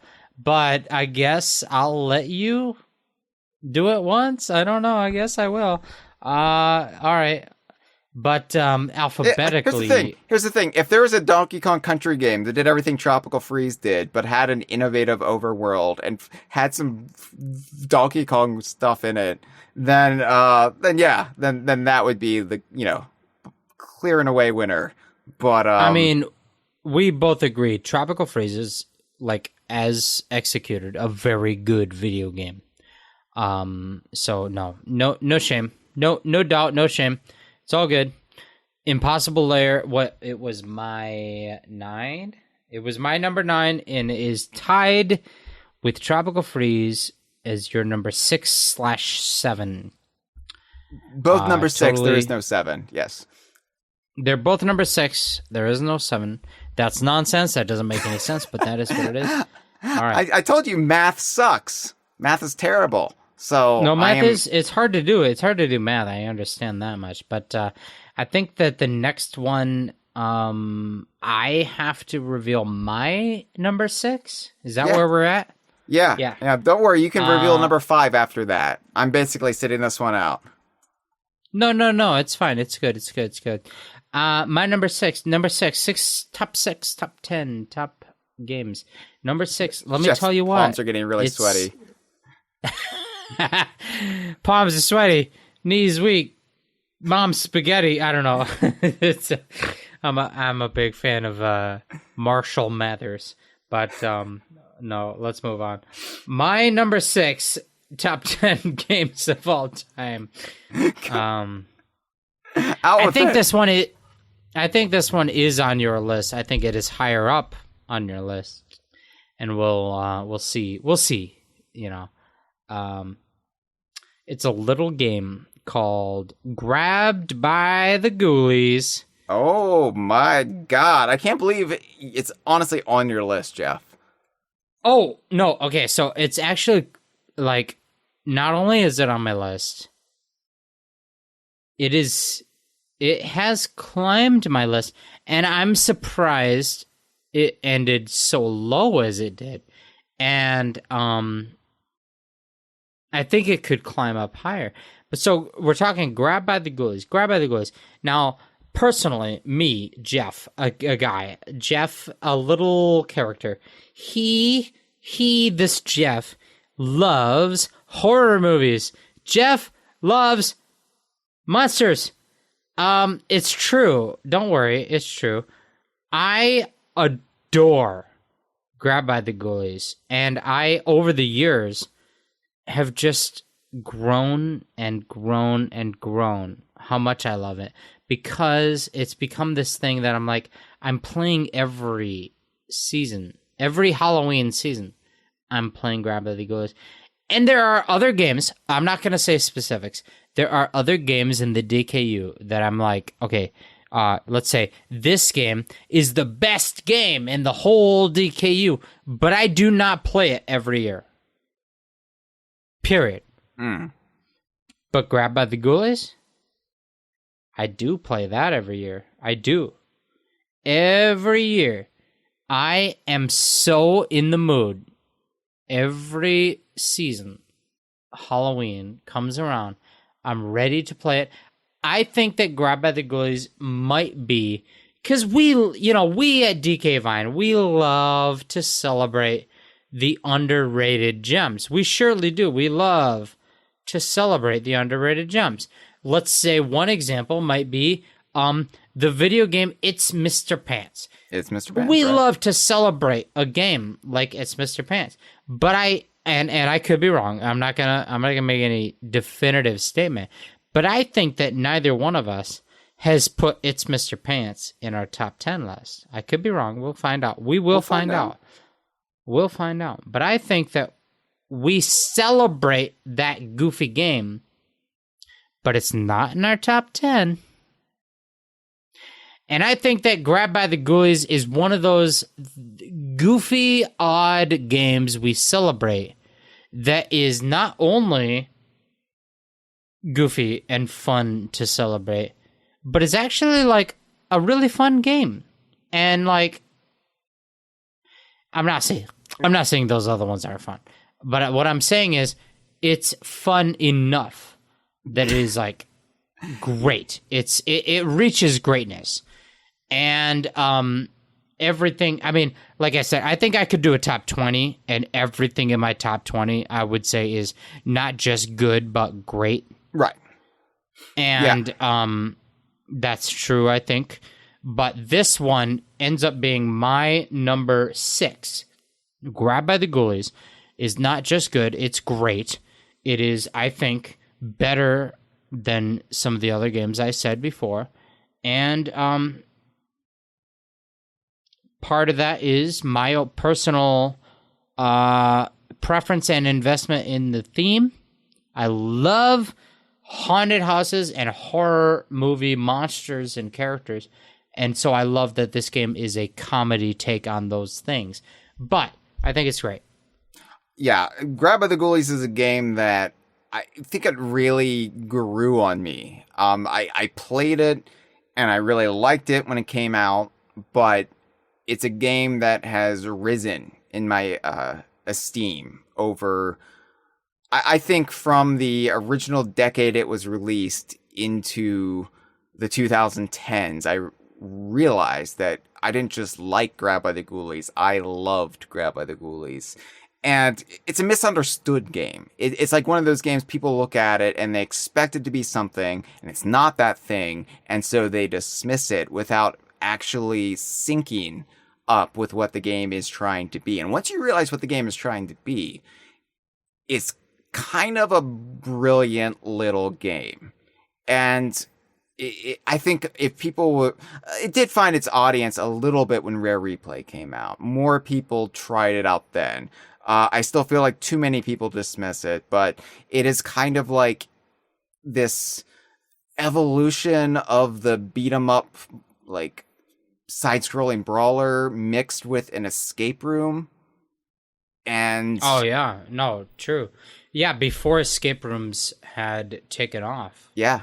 As a concept. That's very interesting, yeah. It has so much of those quintessential Rare things that I love, that Rare does better than anybody else, up to and including Pirates, right?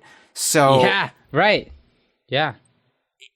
To have Rare, and specifically the legendary Greg Mayles team at Rare, like fresh off of Banjo-Tooie, they worked on this game.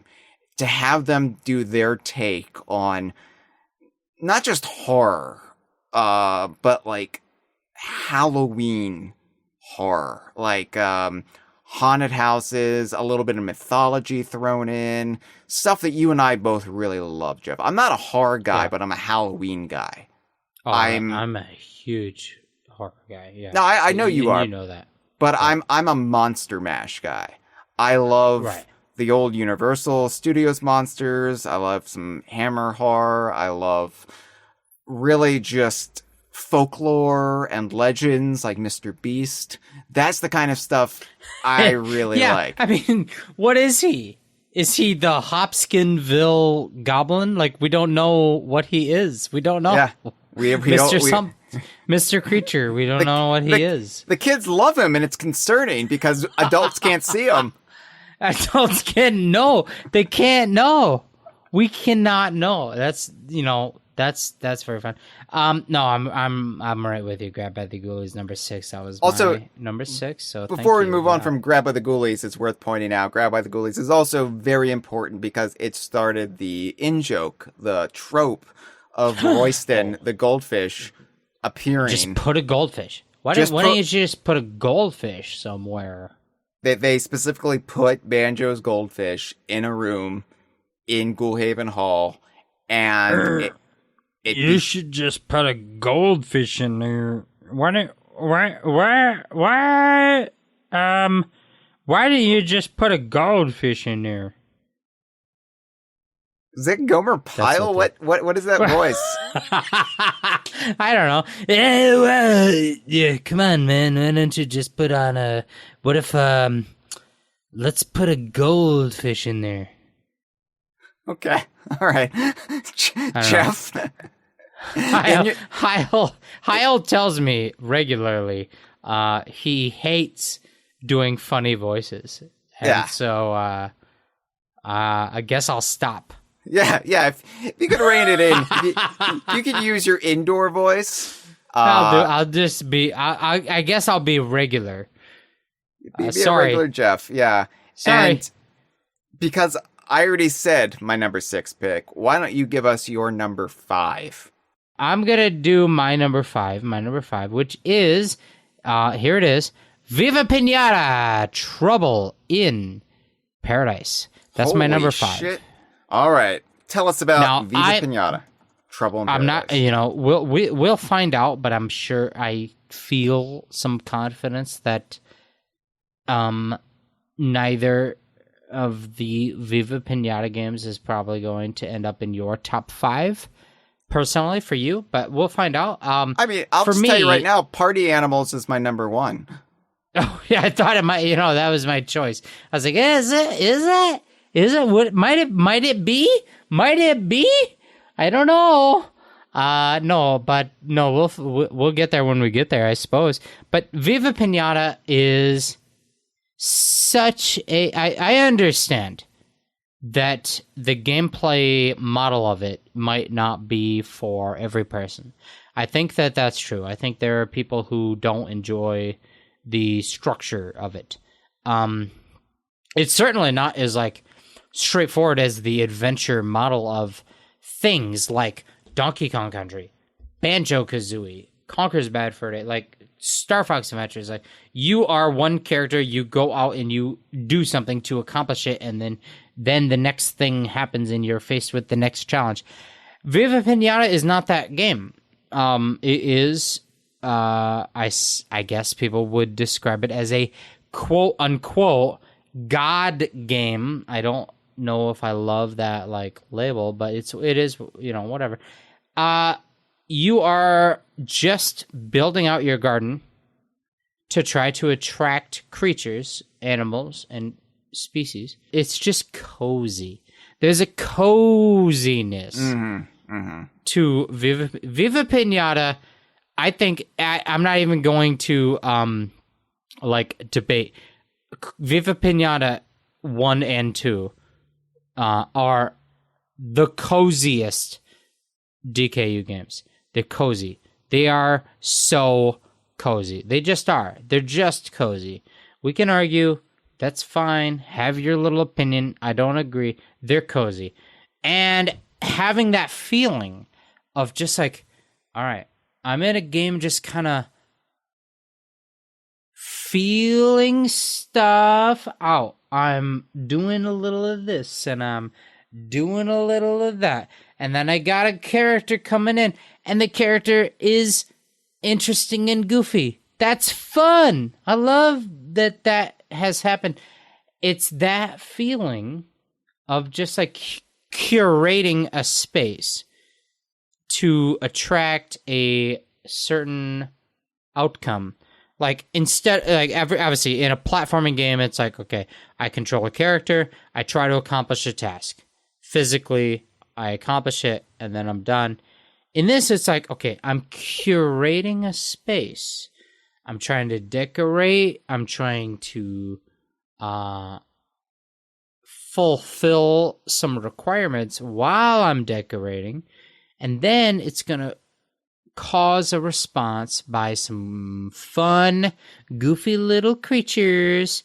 And that's going to be fun for me. And then I'll get that guy. I'm oh, okay, he's what is he? He's a hippopotamus. I don't know. He's a hippopotamus that's made of candy pinatas. That's fun. I love that. It's great. Viva Pinata is great. Hyle, you should play it more than you do. Someday you'll get there. You'll get there. I will get there, Jeff. So yeah, you and Dustin, you really ride my ass about this. We do, because it's true.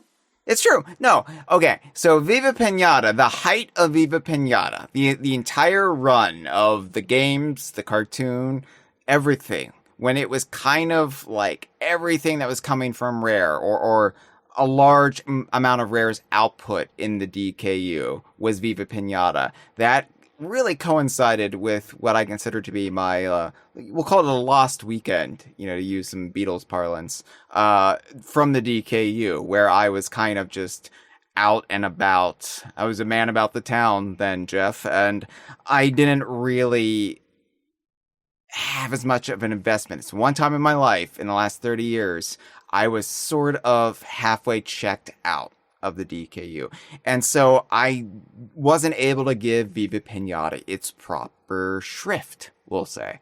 And it doesn't mean I have any animosity towards it. It doesn't mean I don't find it quite charming, in fact. But my level of intimacy with the Viva Pinata series is probably the lowest out of all of the Rare DKU titles in the last 30 years. So it's something I'm going to rectify for sure.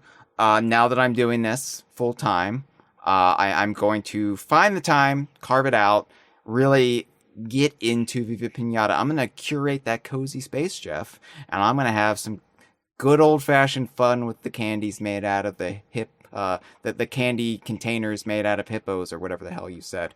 But I respect that it's number 5, and it makes complete sense in the world to me that it's your number 5. Because Trouble in Paradise would be, I'm sure, my favorite Viva Pinata when I really play them and have to weigh them. Viva Pinata, the franchise, it does not get this stature. It doesn't get this recognition but it essentially should get the Mount Rushmore, style recognition of being like Greg Mayles creates a pillar of like gaming amazingness. Yeah. And Donkey Kong Country, the first Donkey Kong Country, Banjo-Kazooie, Viva Pinata. I mean, that's like, in my brain, that's those 3 things. That's it. It's Donkey Kong Country, Banjo-Kazooie, Viva Pinata, number 3. That's it. That is brilliance. It is brilliance. But it obviously, I mean, not just with you, but with many of people, it is not that way. Nobody would ever make that statement or comparison, but it's good. Viva Pinata, I think. I think that's a very good game.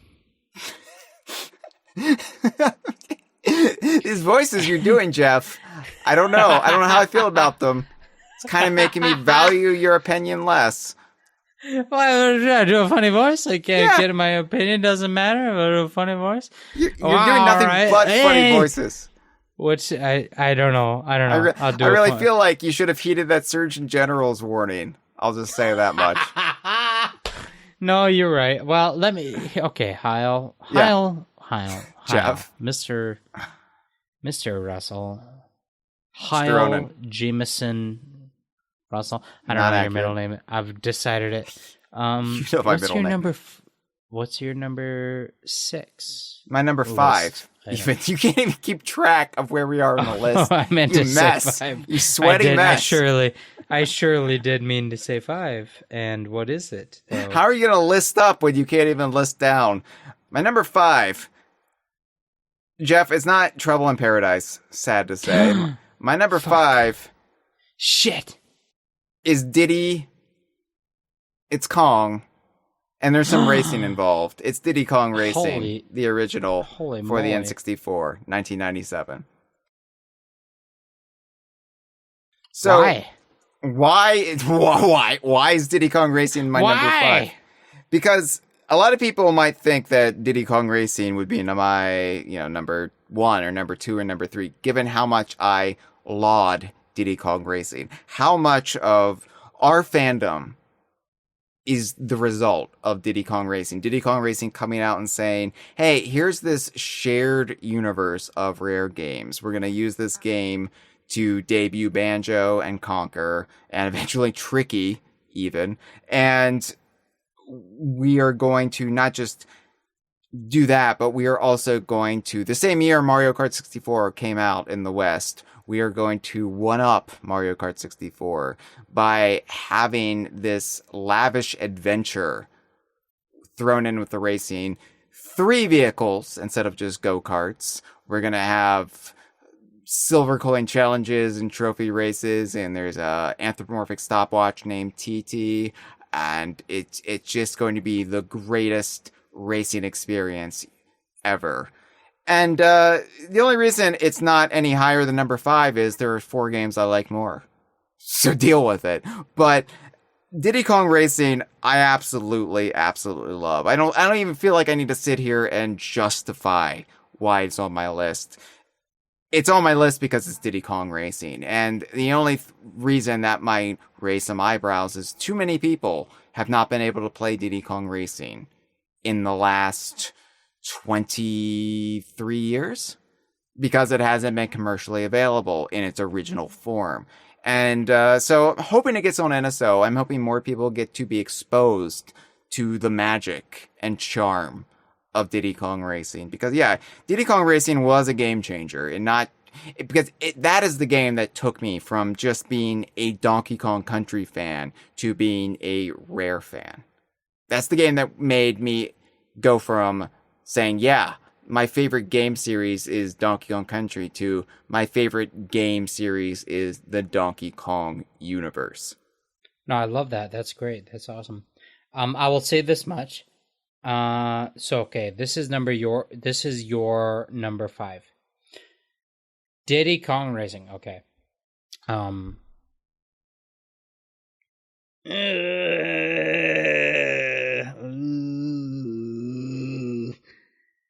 Am I gonna get beat up? I might get beat up. I don't know. Diddy Kong Racing is not in my top 10. That's actually surprising. That's honestly. Does it surprise you? It's surprising me that Grab by the Ghoulies is on your list and Diddy Kong Racing isn't. I'm surprised how low Grab by the Ghoulies is, because I'm gonna be honest with you. Every year, Grab by the Ghoulies climbs a little more. I'm like, okay. Grab by the Ghoulies is so timeless and it's so relevant to a specific season. And that season, that feeling, that horror, goofy, fun, monster thing is so much my vibe. I am a horror movie, like, fanatic. I love Halloween so much. Grab by the Ghoulies could definitely be top 3 for me. And wow. So for it to land at number 6 is something. Now, let me tell you this. Okay, you have Diddy Kong Racing. We're talking number 5, right? Yeah. Number 5. It is not in my top 10. Now, why? Why is that? I really like that game, but here's something we haven't talked about. I did not grow up having an N64 when N64 was like the console to have. When N64 was the console to have, I had PlayStation. I grew up with I was a PlayStation boy. I grew up with the PlayStations. I grew up with the NES and the Super Nintendo. And then I had... my brother is 6 years older than me, and he bought a PlayStation. Yeah.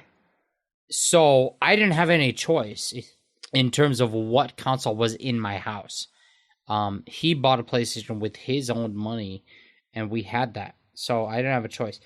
I never grew up with the N64 Rare games, and I know how important and relevant they are. Stuff like... say, for example, GoldenEye, Banjo-Kazooie, Diddy Kong Racing, and, Donkey Kong 64, etc. I had a ton of exposure to GoldenEye because my sister's house. I'd go to my sister's house. She had children. She lived in a trailer park. And like a dozen kids would come to the house. Like over a dozen kids would come to the house. We'd all sit around this tiny 16-inch, TV screen, tiny TV, split four ways, split four screens. We'd play GoldenEye. But I didn't have any exposure to Diddy Kong Racing as growing up as a child. Nostalgia, nothing for Diddy Kong Racing. No. What I did have, as an owner of a PlayStation, I loved Crash Team Racing, which came out, I believe, 2 years after Diddy Kong Racing. Might have been 97 versus 99, I think. Might have been the year difference. And Crash Team Racing, there's no doubt, there's no confusion that game was inspired by Diddy Kong Racing, but that was my game. That was my childhood, okay? And so I have no attachment. I have no love or, belovedness to Diddy Kong Racing. I didn't have that. I do think it's a great game, but I just didn't have that childhood. So for me, it's not my top 10. I think that I think there's so many things that it did differently that other games didn't do. Even Crash Team. When I say Crash Team Racing built on it, there were elements that it built on, but there's other stuff that Diddy Kong Racing is still. It's the first and it's the last Diddy Kong Racing. 3 different types of vehicles. The specific system for collecting the item, the power ups out of the different colored balloons, all of that. Diddy Kong Racing, so many different good, unique, cool things. It didn't make my top 10, but it's amazing. It's so good. I love it. And that's the thing. Like, it's not really like, oh, Jeff omitted Diddy Kong Racing, the heathen. Let's exile him to outside of our village, because a top 10 list is so narrow. It's so limiting. Right. You're limited to 10 games when there are 30 years worth of games in the DKU at this point. So sure, I don't hold it against you, Jeff. I'm just glad Diddy Kong Racing is on the list of one of us, right? And it's me. Hi. Just like anybody who grew up in the Xbox 360 era might think that not having Trouble in Paradise is absurd. And I didn't have that. But yeah, for me, Diddy Kong Racing, it is basically the foundation of the DKU itself. It's the one that said, hey, all these other games that Rare's working on the N64, we're gonna kind of treat those as spin-offs. They weren't intended to be spin-offs, but you know what? We're just gonna bake that into the cake at this point.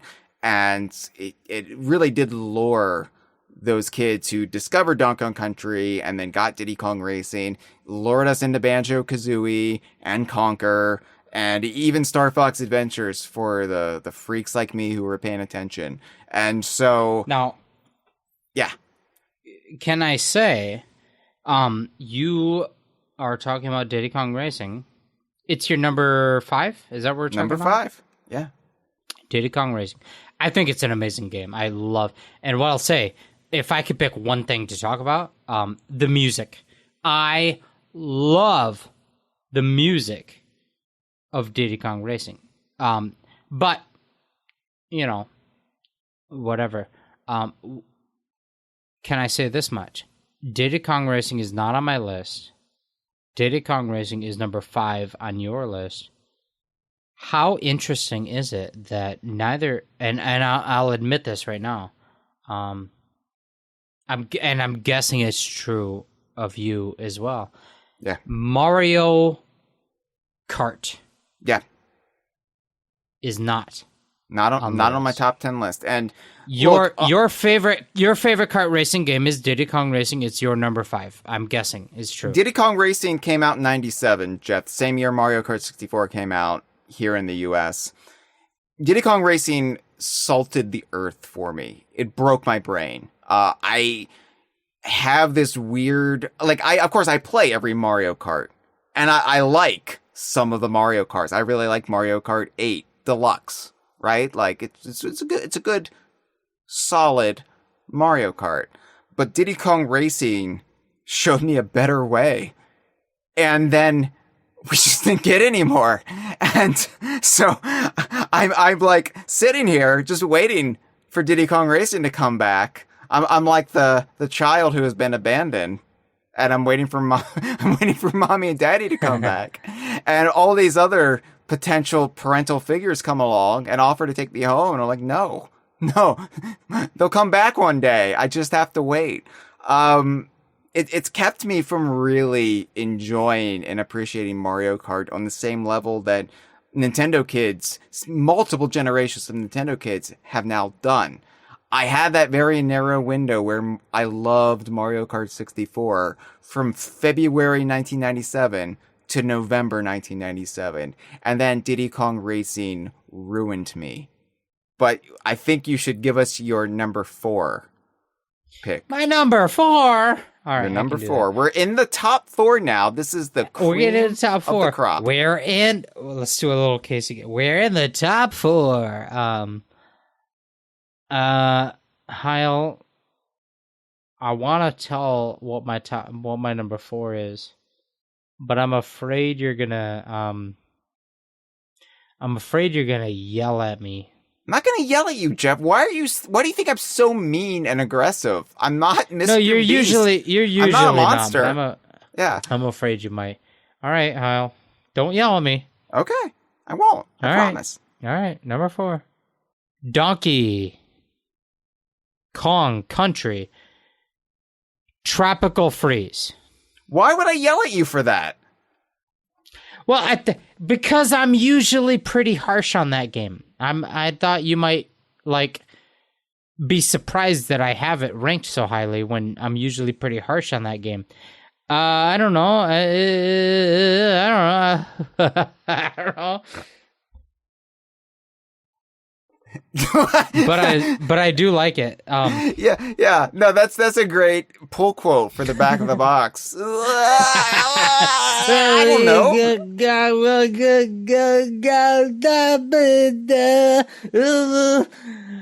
Yes. No, Donkey Kong Country Tropical Freeze. Okay. All right. Listen, you, the audience. I'm gonna do 2 things. I'm gonna pretend that you've listened to every episode of the Kongversation podcast. And I'm going to assume that you've heard me say so many mean things about Donkey Kong Country Tropical Freeze. I certainly have qualms. I have qualms, Hyle. I have qualms with that game. I think it's not good to make a sequel and a franchise and then not be reverential to the history. I think that's bad.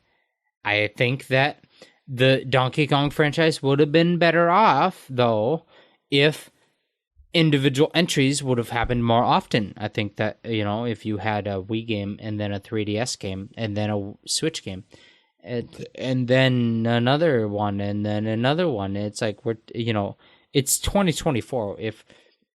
If we have had 6 games since DKC returns, we'd be having a different conversation.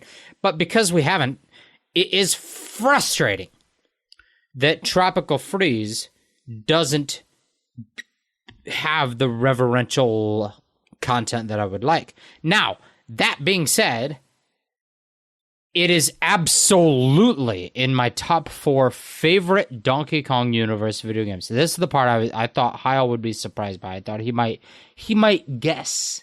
He might assume that I don't actually like this game. The reality is, Tropical Freeze is incredible. It is such a good game. And when I ask myself this question, what game do I want to play right now? Do I want to play a DKU game? What game do I want to play? What do I want to play? Tropical Freeze is probably the one, like, most of the time. Yeah. Like, if I had that option, if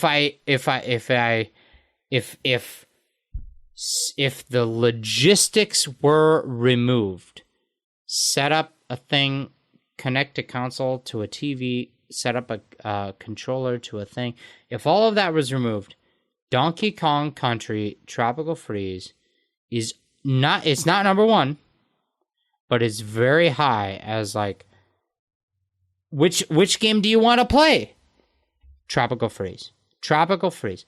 It is such a good game. I want to play it so often.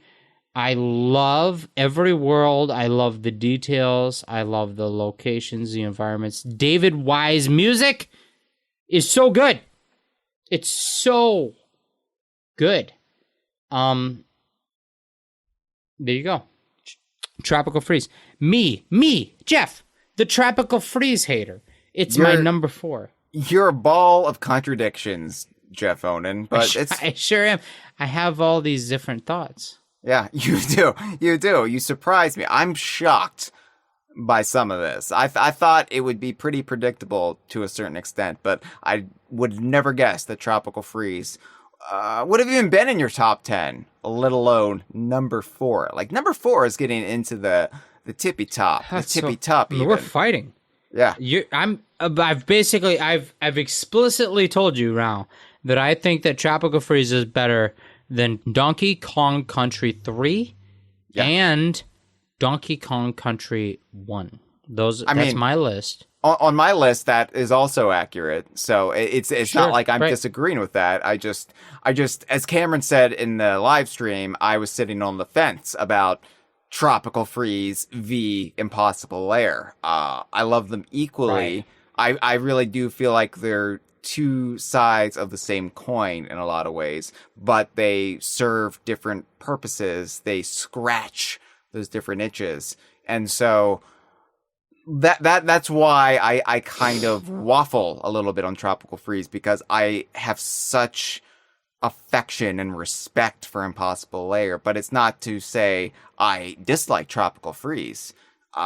We have our issues with what Retro could do, wanted to do, and was allowed to do, but at the end of the day, it's just a phenomenal 2D platformer, and it really is a special thing. I'm glad it's gotten the critical respect that it somehow failed to garner at launch. And it didn't take long for people to come around on it, which unfortunately sometimes, as we saw with Grab by the Ghoulies, some critics just never come around. So for Tropical Freeze to have that redemption run so quickly in its life, then we're fortunate. But that brings me to my number 4, Jeff. Hit me. I want to hear it. It's the game that didn't get that critical redemption. It's the game you've already discussed, in fact, Jeff. It was your number 6. It's my number 4, Grabbed by the Ghoulies. Okay. Yeah. All right. Grabbed by the 4. Ghoulies, it's... I think it's just a gem. It's just such a tight little experience. And I really wonder sometimes, and this doesn't apply to everyone out there. There are lots of Banjo-Kazooie fans who maybe gave Grab by the Ghoulies an earnest shot, and it wasn't for them. But if you like the spirit of Banjo-Kazooie, and you just refuse to play Grab by the Ghoulies, I'm like, what are you doing? This was the team's next game after Tui, and it just feels so much like Royston aside, it feels like a Banjo-Kazooie spiritual sequel, not like a spiritual successor, but just a game that's cut from the same cloth, even if it's a different genre, a different style of play. It's so evocative of the Banjo-Kazooie series. And yeah, I don't get it. I just don't get it. I don't get why people sleep on this, other than it came out for the original Xbox 2003. It's such an odd I mean, the gameplay style and the everything about it is it's a quirk. It's a little quirky guy. It's so quirky. It's such a little quirk, and I adore it. I adore it so much. But it's so easy to miss. I think it's so easy to pass by. Personally, I mean, it's like I think every game should be about Halloween haunted house monsters. Like that's my whole shit. That's my main fucking shit. I love a haunted house monster. And you know, Grab by the Ghoulies. It's there's very few games that you could call a perfect game.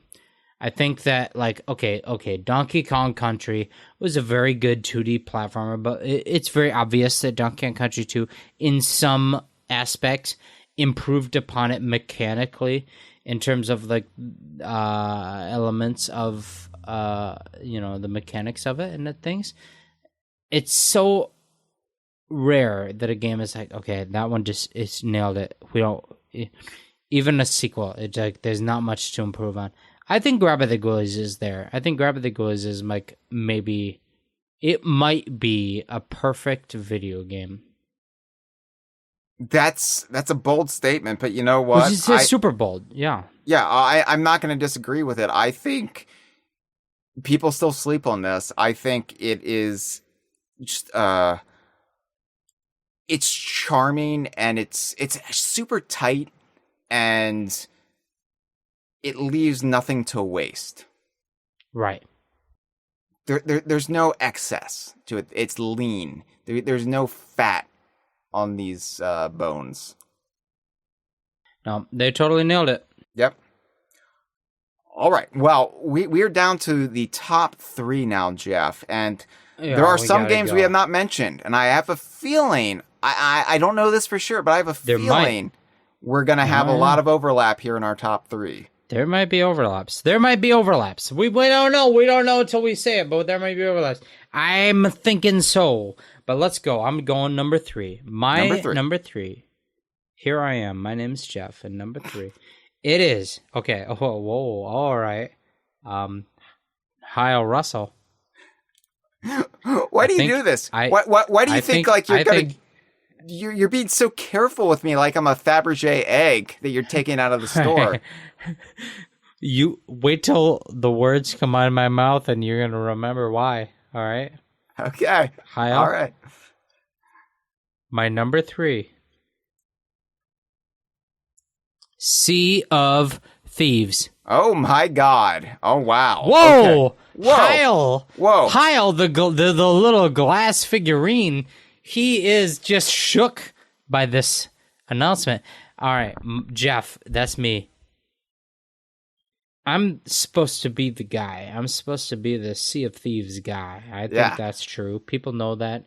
People know I'm the Sea of Thieves guy, and Sea of Thieves is amazing. I love Sea of Thieves. Always have. I've run a Sea of Thieves blog for 6 years. Sea of Thieves is my number 3 out of 10 top games of all time of DKU. Why is it so low? I guess that's the question. Why is it not above? Well, I'll tell you when I talk about them other games, I suppose. I think them other games are so perfect, they're so good. But Sea of Thieves is the game, if you ask me, hey, let's hang out, let's play a game. Hey, let's hang out, let's play a game. Let's play a DKU game. I'm gonna say Sea of Thieves every time. Like, no choice. No dice. Let's play Sea of Thieves. If someone says, hey, you know, you want to play a game together with me, each other as well, I will say Sea of Thieves. That's it. That's the game. We're going to play. We're going to hang out in Sea of Thieves. Sea of Thieves is the most social, the most welcoming game in the whole DKU, bar none, nonstop, end of story. None.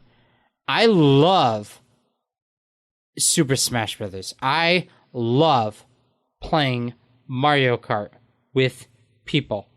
If you want to play a game with me or just hang out, Sea of Thieves. That's it. We're going to play Sea of Thieves. That's it. That's the game. We're going to play Sea of Thieves. End of story. Now, I understand. It is everything, whatever. Sea of Thieves as a game, if I look at it in its totality, is it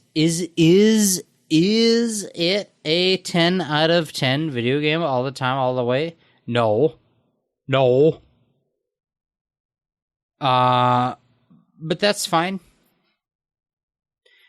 It ended up being a very it ended up being a difficult discussion point when I went through my whole list of like if you have a really good game that takes me 2 hours to play versus an okay game that takes 1,000 hours to play, like what's better?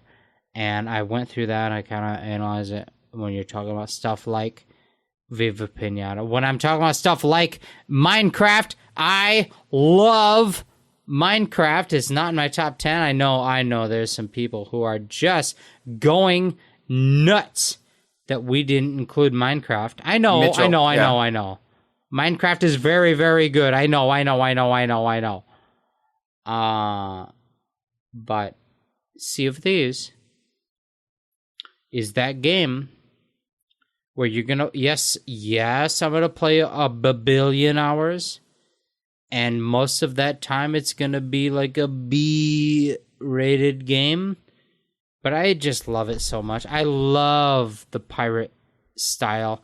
I love the location and the setting and the everything. I want to be a pirate. I love it. I love it so much. It is the core of the DKU, the pirate life of Donkey Kong Country 2. So there you go. Hyle, number 3, my Sea of Thieves. Well, yeah, Sea of Thieves. Obviously, I adore Sea of Thieves. And, it's a point of contention. It's a pressure point sometimes with the DK Vine staff versus the DK Vine audience, because a large part of the DK Vine audience doesn't necessarily vibe with Sea of Thieves. It's not their thing. And we're all about Sea of Thieves. We absolutely adore Sea of Thieves here at DK Vine. I don't think... out of the entire DK Vine staff, there might be like one person who is indifferent to Sea of Thieves, right? We've all gotten into it by and large feverishly at one point or another.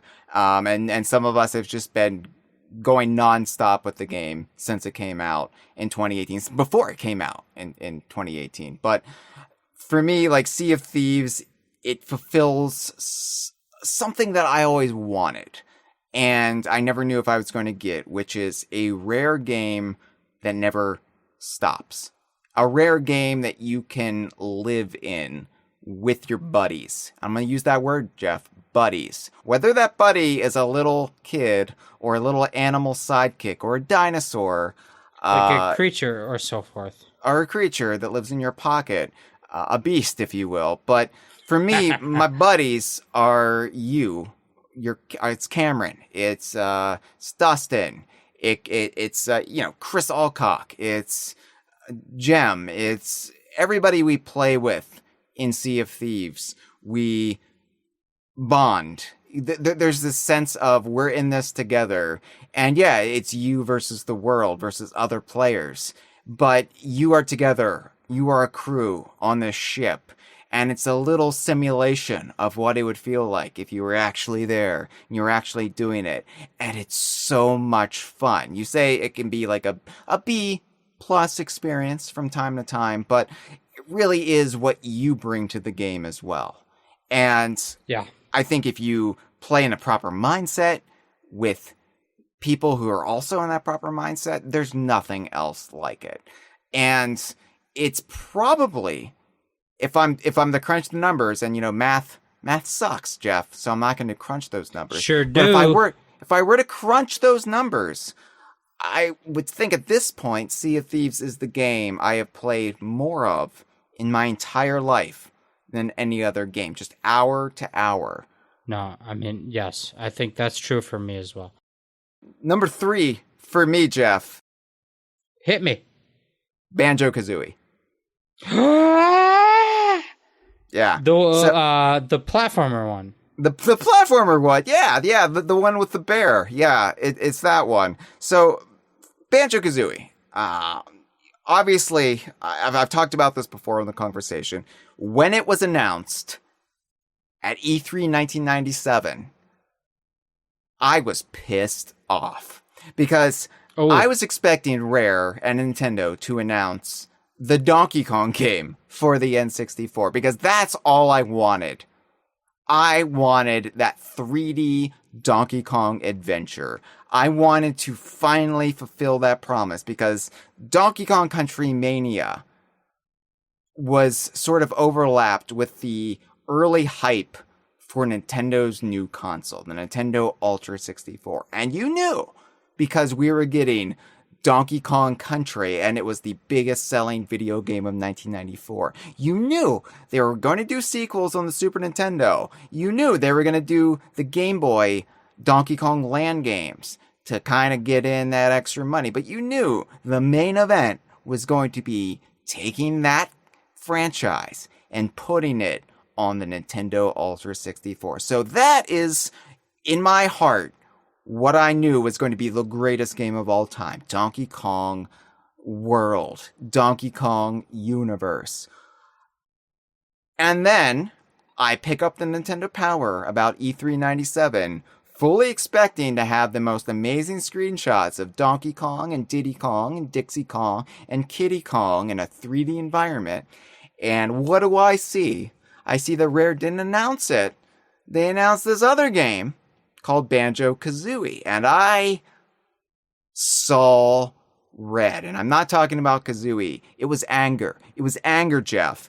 And if you would have told me right then and there that, hey, it's going to be okay, Hyle, because not only will Banjo-Kazooie tie into everything, not only will there be another game that will come out before Banjo-Kazooie comes out that will make Banjo-Kazooie part of Donkey Kong's world, but when it's all said and done, you're going to like Banjo-Kazooie a whole lot more than the Donkey Kong game on the N64. I wouldn't have believed you. But that's what happens. Banjo-Kazooie is, in my mind, one of the best 3D platformers of all time. And I can't say it's still the best 3D platformer of all time, but it's my favorite 3D platformer of all time because it does so much right. It's just a beautiful little game that you can get through in a day if you want, but the ideas it opens up in your head, they feel limitless. And part of that was the way it ended, revealing all of these stop and swap secrets, and it like opens up this whole other mystery that, yeah, wasn't resolved in any satisfying way, but just that, those ideas alone, the fact that it was going to do that, it was going to have you yank out your cartridges and like you were going to be able to trade items back and forth. Like, what even is that? That's Banjo-Kazooie. It's always what Rare did best in this era, which was taking what Nintendo did and saying, damn, that's good. Let's do it better. And, you can disagree all you want if Banjo-Kazooie is better than Super Mario 64, but for me, it is the game that really defined the Nintendo 64. When it was all said and done, the N64 revolved around Banjo-Kazooie for me. It's the most fun I've ever had in a 3D platform, and I really like Banjo-Tooie, but Banjo-Kazooie is a game I can pick up and I can have fun with ASAP.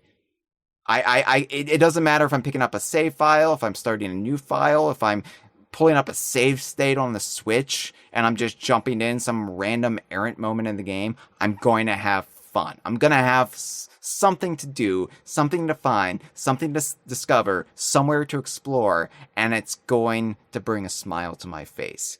Banjo-Kazooie, I love it. I love it to this day. As much as I want a new Banjo-Kazooie game, I question whether it could even capture the magic, or if that magic was kind of a lightning in a bottle situation. If we'll never get back there, because it was just the circumstances that led to Banjo-Kazooie were so unique. And it all just fell into place overnight that I don't even know if you could recreate it. Yeah, no, absolutely. I'm with you on all of that. Banjo-Kazooie, that is Hyle's number 3 in our ongoing top 10 countdown. I'm going to just go ahead and move on. Okay. Because I'm going to go ahead and move on because my number two, in my personal list is Banjo-Kazooie. Okay. Well, it makes sense. Game. You want to move on then. Your number 3. Yeah. It is your number 3. It is my number 2. So let's talk about it. Here's my thoughts. Banjo-Kazooie, obviously, everything you said, 100% true. Everything you said, 100% true. Now, the elephant in the room is the game Banjo-Tooie. And if you had a different co-host with you, you would have another person, maybe, let's say it was a Mitchell or anyone, they might say how the game Banjo-Tooie is their favorite or their second favorite or something. Which I totally respect. But it's not in my top 10. And it's not, apparently, in your top 10. The game Banjo-Tooie. You don't know. It could be. Well, we don't know. We don't know. We do not know. There's no way to know. There's no way. We don't know. It's unsure. It's unpositive. There's no possible way to know. But I like Banjo-Tooie. And I think that you and I kind of land in the same sort of space on Banjo-Kazooie versus Banjo-Tooie. There are a lot of people. There are so many people. A lot of people that just adore Tooie. I mean, like. Tooie is, to some people, a perfect masterpiece. And I just don't personally like it, really. I don't want to play it that much. I'm like, oh, it's good, but I don't love it. Like, I'm like, I'll jump in there, but I'm like, okay, it's all right. It's like, this was fun, but I don't love this. Yeah. I get it. I get it. I think, Jeff, it's kind of the head versus the heart situation again. Like, in my head, I look at Tooie and I'm like, yeah, that's brilliant. I love what they did there. I love how it's all interconnected. I love how it's one big world. I love that it's a little bit harsher and there's more to do. But then when I actually want to sit down and play one of them, 9 times out of 10, I'm reaching for Kazooie. And I think it's just, in my opinion, and this is just my opinion, and apparently your opinion, it's just more fun. Like, dissecting the gameplay of it and the questioning of, like, why and everything. I don't want to do that. That's an entire episode. Yeah, absolutely. That's one entire episode. I don't want to do that. But I'm just going to say, I prefer Kazooie to Tooie. Tooie is in my top 20, but it happens to not be in my top 10, and that's fine. And we're currently in the state of the list. We're at my number 2, which is Banjo-Kazooie. Right. Banjo-Kazooie is, to me, a perfect game. I understand that Tooie, in ways, improves upon it, and I like that. But I like Kazooie. It's fine. Let's not fight. Let's not fight. Yeah, that's the thing. Like, this isn't meant to raise hostility between Banjo-Kazooie partisans and Banjo-Tooie partisans or what have you. I love Banjo-Tooie. It's just not my top 10 favorite games. Sure, right. The end. Exactly. Yeah. Same feeling for me. I understand that if you grew up with it and then that feeling of, like, immersive large worlds and trying to connect things. I get that Tooie is great in connecting the worlds with the different things. Personally, I don't like backtracking. I don't like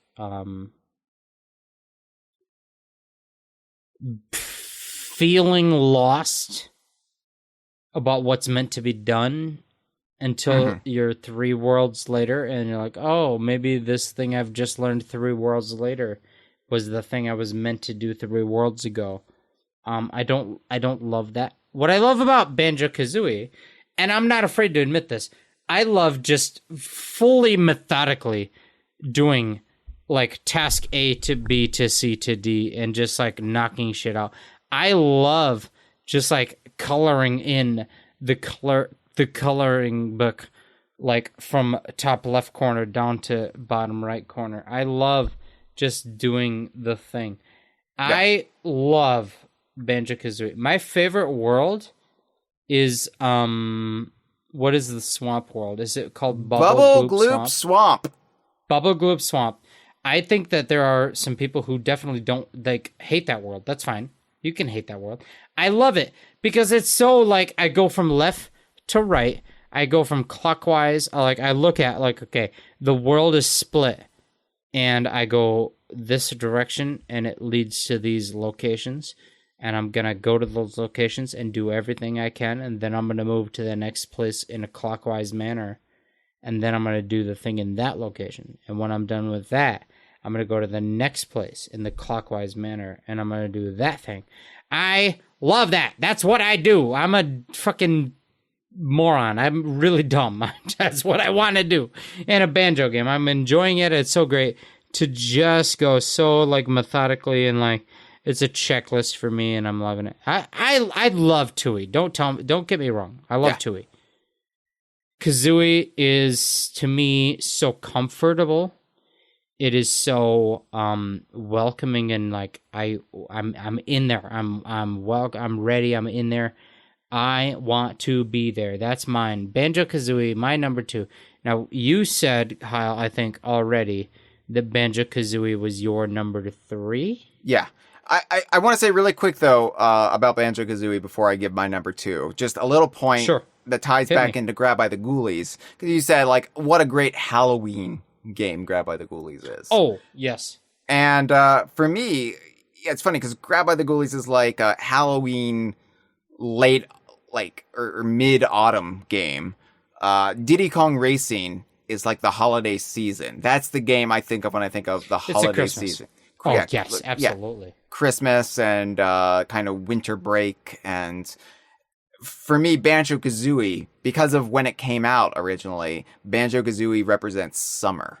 It represents, you got Treasure Trove Cove, yes, but also summer in the country with Spiral Mountain and the big vegetables growing. And yeah, it was so rare at that point in time to have this big game release a couple weeks after school let out, right? And then just to have that during your break, during your summer, a game that defines a couple of months out of your childhood that will always stay with you. And that's Banjo-Kazooie to me. It's the game of the summer of 1998 and what I will always remember from that time of my life. Well, no, it's amazing. That's a great observation. It's a great point towards your childhood. Like I said, the whole story of Donkey Kong Country 3 to me of this hidden game, and to me being this whole thing with Banjo. Okay, I've been on record to say I didn't have a Nintendo 64 console. I didn't have one. They didn't have that in my house. My house did not own one of those. My house had a PlayStation. And so my old house, let me tell you, my house, I tell you what, man, we just had we had the grand old PlayStation. Jeff is rapidly aging before our eyes, everyone. He's trying from the wrong grail. It was the whole thing, but I'll tell you this right now. I rented Banjo-Kazooie and played it at my sister's house because my sister had N64. I rented games and went to her house. She had N64. My brother had PlayStation 1 and lived in where my house was, where I lived. I grew up with a PlayStation, but I grew up with access to an N64. And I'll tell you this, with Banjo-Kazooie the game, I distinctly remember renting it, playing it on a console at my sister's house, and feeling genuinely in awe, like jaw-dropping awe. Yeah. The moment when Banjo walks through the grass and the bottom, like, half of his body disappears into the grass. Like that thing that happens in Spiral Mountain when you walk through the grass and the bottom half of Banjo just walks. I'm aware. Like, I'm aware of how grass works. Right. No, you're aware. It's like, I think there might be 2 or at most 3 moments in the entire history of video gaming where I have this feeling of, like, actively seeing and acknowledging and appreciating graphical, like, impressiveness. Mm-hmm. Like maybe 3 times max in the history of my life where I'm like really appreciating, like, the power of graphics. And Banjo-Kazooie is one of those times. Like, seeing Banjo go through the grass. It's incredible. It's just so good. Now, that's not a reason to put it in your number 2 versus your number 10 or anything, but to me, it's like, when I think about Banjo-Kazooie, it is something that comes up. It's a thought. It was definitely impressive. Like, all Rare games on any console always look like a cut above a lot of their contemporaries, and just Banjo-Kazooie, just the textures alone, the way, like, the walls are multicolored. You have, like, variations of shading, and you can see the grime, and it's just such a vivid game. Right. No, it's so perfect. It's so well done. I understand there's so many people that love Tui more. I get that. No disrespect to Tui. But Kazooie is perfect. Banjo-Kazooie was my number 3. Your number 2. Sea of Thieves was your number 3. Sea of Thieves is my number 2. No, I probably knew that too. You'll probably figure that out, yeah. So yeah, Sea of Thieves, all else I'll say about it is that, I have my issues with Sea of Thieves from time to time. I think recently on the Kongversation we discussed Season 12, and we kind of had some problems with some of the stuff the game's been doing as of late. And you'll go through these rough periods where you're like, I'm not really feeling this event. They're not putting Worm Week in the game. They're making us... Worm Week. They're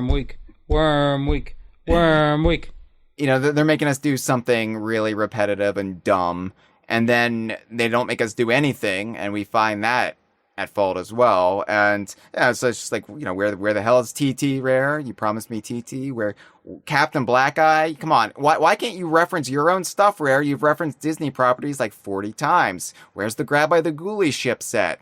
Come on now.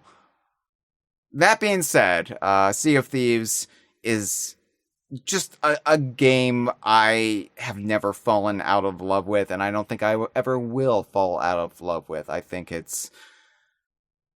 just today, just like 90 minutes before we recorded, Jeff, I finished my weekly Sea of Thieves stream, which you didn't participate in because you were doing the Kongversation, and you were like, I can't do 2 things in one day. I'm not going to do it. So, and it was fine. But I had a really good time, is my point.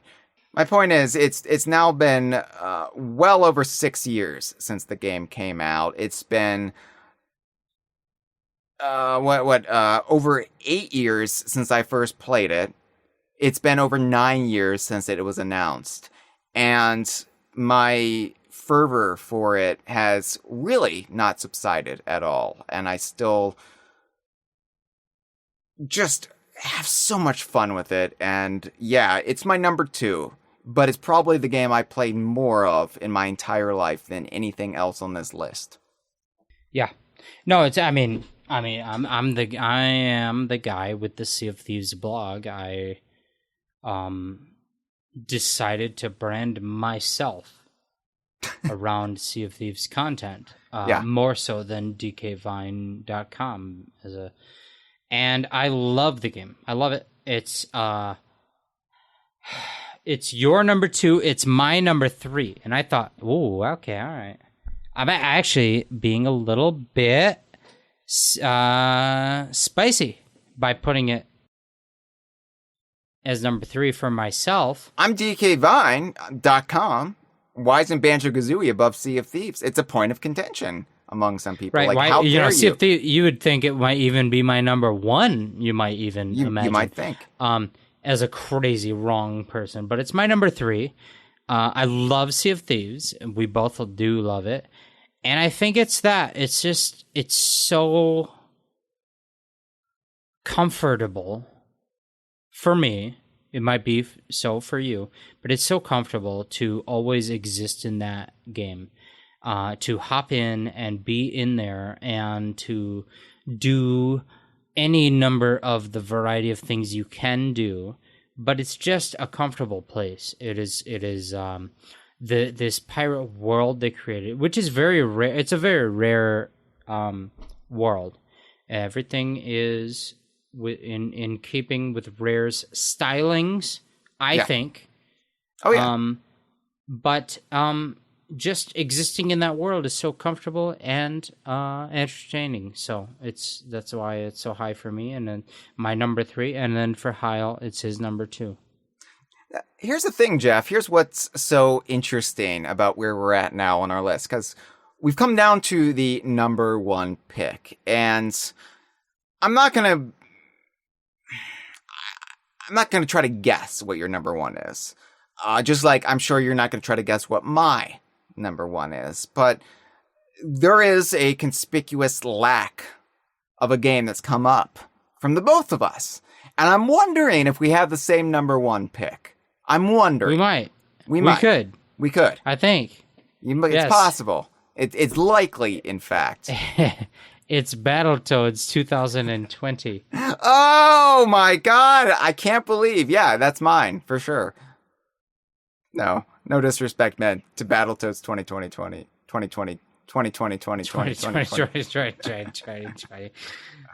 No, it's not. It's probably not that game. I like that game.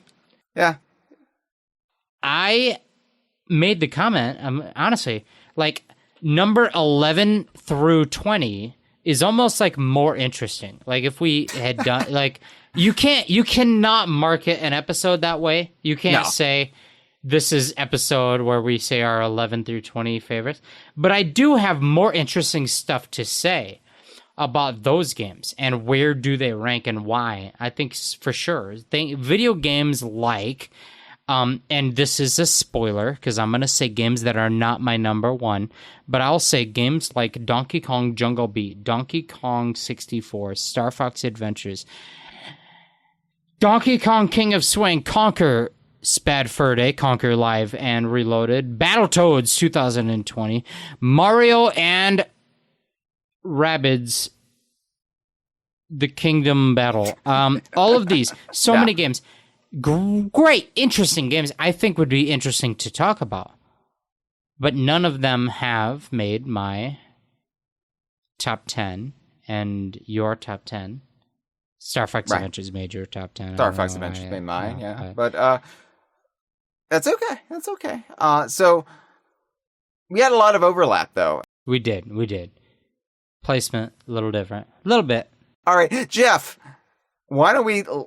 I think we should just say it both at the same time, because if it's the same game, that's going to be a special moment. If it's not the same game, we're going to kind of step on the moment. Very fun. It'll be very fun. Okay. All right. Ready? All right. On the count of 3. Hyle, you ready? I'm ready. I'm ready. All right. So 3, 2, 1, go.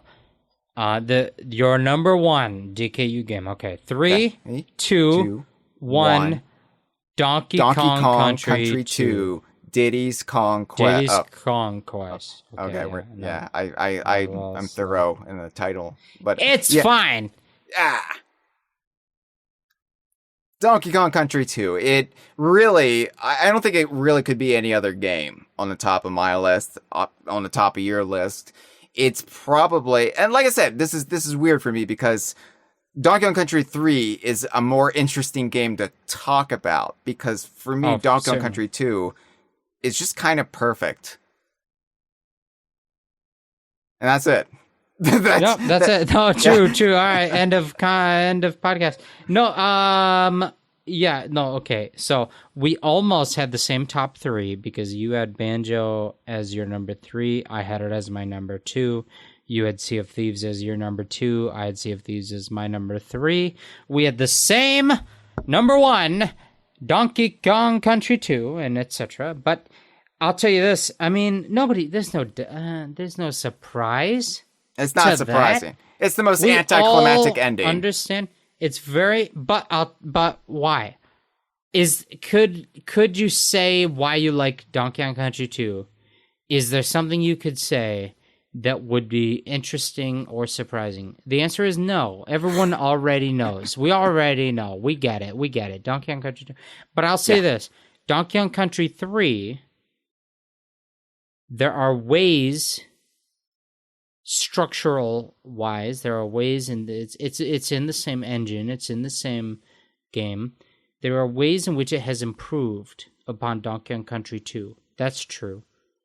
But what Donkey Kong Country 2 nails is a story tone, a tone and setting that is so compelling, that is so powerful and meaningful and good. The pirate theme. Yeah. I get that I mean, if that had become if they had done that every game, they're like, okay, we did pirates, now the next game is Vikings, and then the next game is Egyptians, and the next game is Roman whatever. It's if they had done that, it would have all become cliche. I get that. But the game as it is, it's so perfect. It's perfect. It's a perfect game. Nothing needs to be changed. Nothing is imperfect. It's a wild occurrence where you get a sequel in the same engine a year after the one. It should be a cheap cash-in, more of the same. And that it's able to reinvent the formula as much as it does, while retaining what people liked about the original, tightening up the things that maybe didn't work so well, completely reinventing the way it plays with the inclusion of Dixie Kong and booting Donkey Kong from it entirely. The setting, the atmosphere, like it's very much Diddy Kong's game. As much as the first game was Donkey Kong's game, it feels like the Goonies compared to Indiana Jones. Absolutely. Right. It's because, like you said, let's say the movie Temple of Doom. Who didn't watch Temple of Doom and just the entire time root for Short Round? You love Short Round. And then there is the movie The Goonies. And in The Goonies, every character is Short Round, right? In a way. Including Short Round. Short Round is in it. Right. Yeah. Exactly. But every character is like, you root for them in that same, as a child who has attachment to it and everything. You root for them in that same way. You love the Goonies because they're kids and they're a team and they're everything. And that is what, like, the evolution from Donkey Kong Country to Country 2 is that same thing. It's, you have Diddy Kong as a support character versus Diddy Kong and Dixie Kong as the star characters. It's a totally different feel. And then everything else about the game in terms of the tone and setting and appeal and everything, it's all there. But it's so powerful being able to follow Diddy Kong. Who doesn't love Diddy Kong? Every child in the whole world loves Diddy Kong. They want to play as him. They see him. They think he's great. So I think that is a powerful element of going from Country 1 to Country 2 and going to see Diddy as the star. Agreed. And it really is just the perfect sequel, where it's not just more of the same, but it fulfills that itch as well. It scratches that itch, but it gives you stuff you never would have conceived of when you've played the original Donkey Kong Country. It surprises you, and it really expands what Donkey Kong Country can be. And it's my favorite game of all time, and I don't think it will ever change. I understand some of that is nostalgia. I do. But I just don't see it really any other game hitting quite like Donkey Kong Country 2 hit. No, absolutely. People know me as the Sea of Thieves guy. They're going to be surprised that I put Sea of Thieves at my personally as at number 3. But and that is because Sea of Thieves might be my favorite-ish game. It might be. It is the game I play the most, by far. That's true. But I will readily admit it is not a perfect game. Sea of Thieves, there is nobody who will tell you Sea of Thieves is a perfect game. And I think it would be hard for me to admit that Donkey Kong Country 2 is not a perfect game. I think it might be. It is essentially a perfect game. Yeah. And I feel that way about Banjo-Kazooie, which is what I have as my number 2 as well. So I think a perfect game. Now, there's ways to improve on it, but there's nothing wrong with it. There's nothing like glaringly an issue. Like a game like Conker's Bad Fur Day, where there's a lot of stuff I like, but there's a lot of glaring problems. And that's why it didn't make my top 10. Donkey Kong Country 2, Banjo-Kazooie, those 2 games might be the most perfect games in the DKU, in my opinion. In your opinion, sure. I think Banjo-Kazooie and Donkey Kong Country 2 might be the perfect examples of a 3D platformer and a 2D platformer, respectively. And sure, you like you said, you might be able to improve on it, but in isolation, I don't see how you could. Right, like there's no obvious problems. There's ways you could make them bigger. There's ways you could streamline, but there's not like a glaring issue. There's not an obvious problem with Donkey Kong Country 2. Donkey Kong Country Tropical Freeze, it doesn't do anything like inherently better than Donkey Kong Country 2. It just does things that are technically like incapable of the Super Nintendo hardware. Right. It does like scope elements of scope that are impossible. But it doesn't like there's no problem with Country 2. There's no flaw that they themselves could have improved on. It's a perfect game.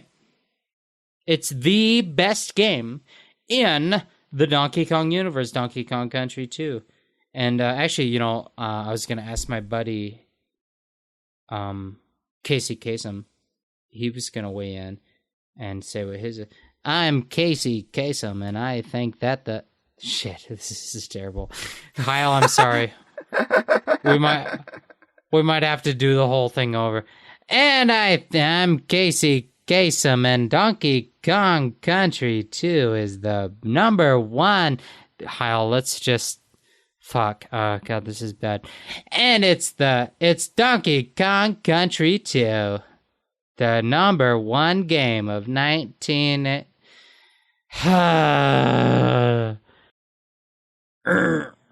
You should just put a goldfish in there. Why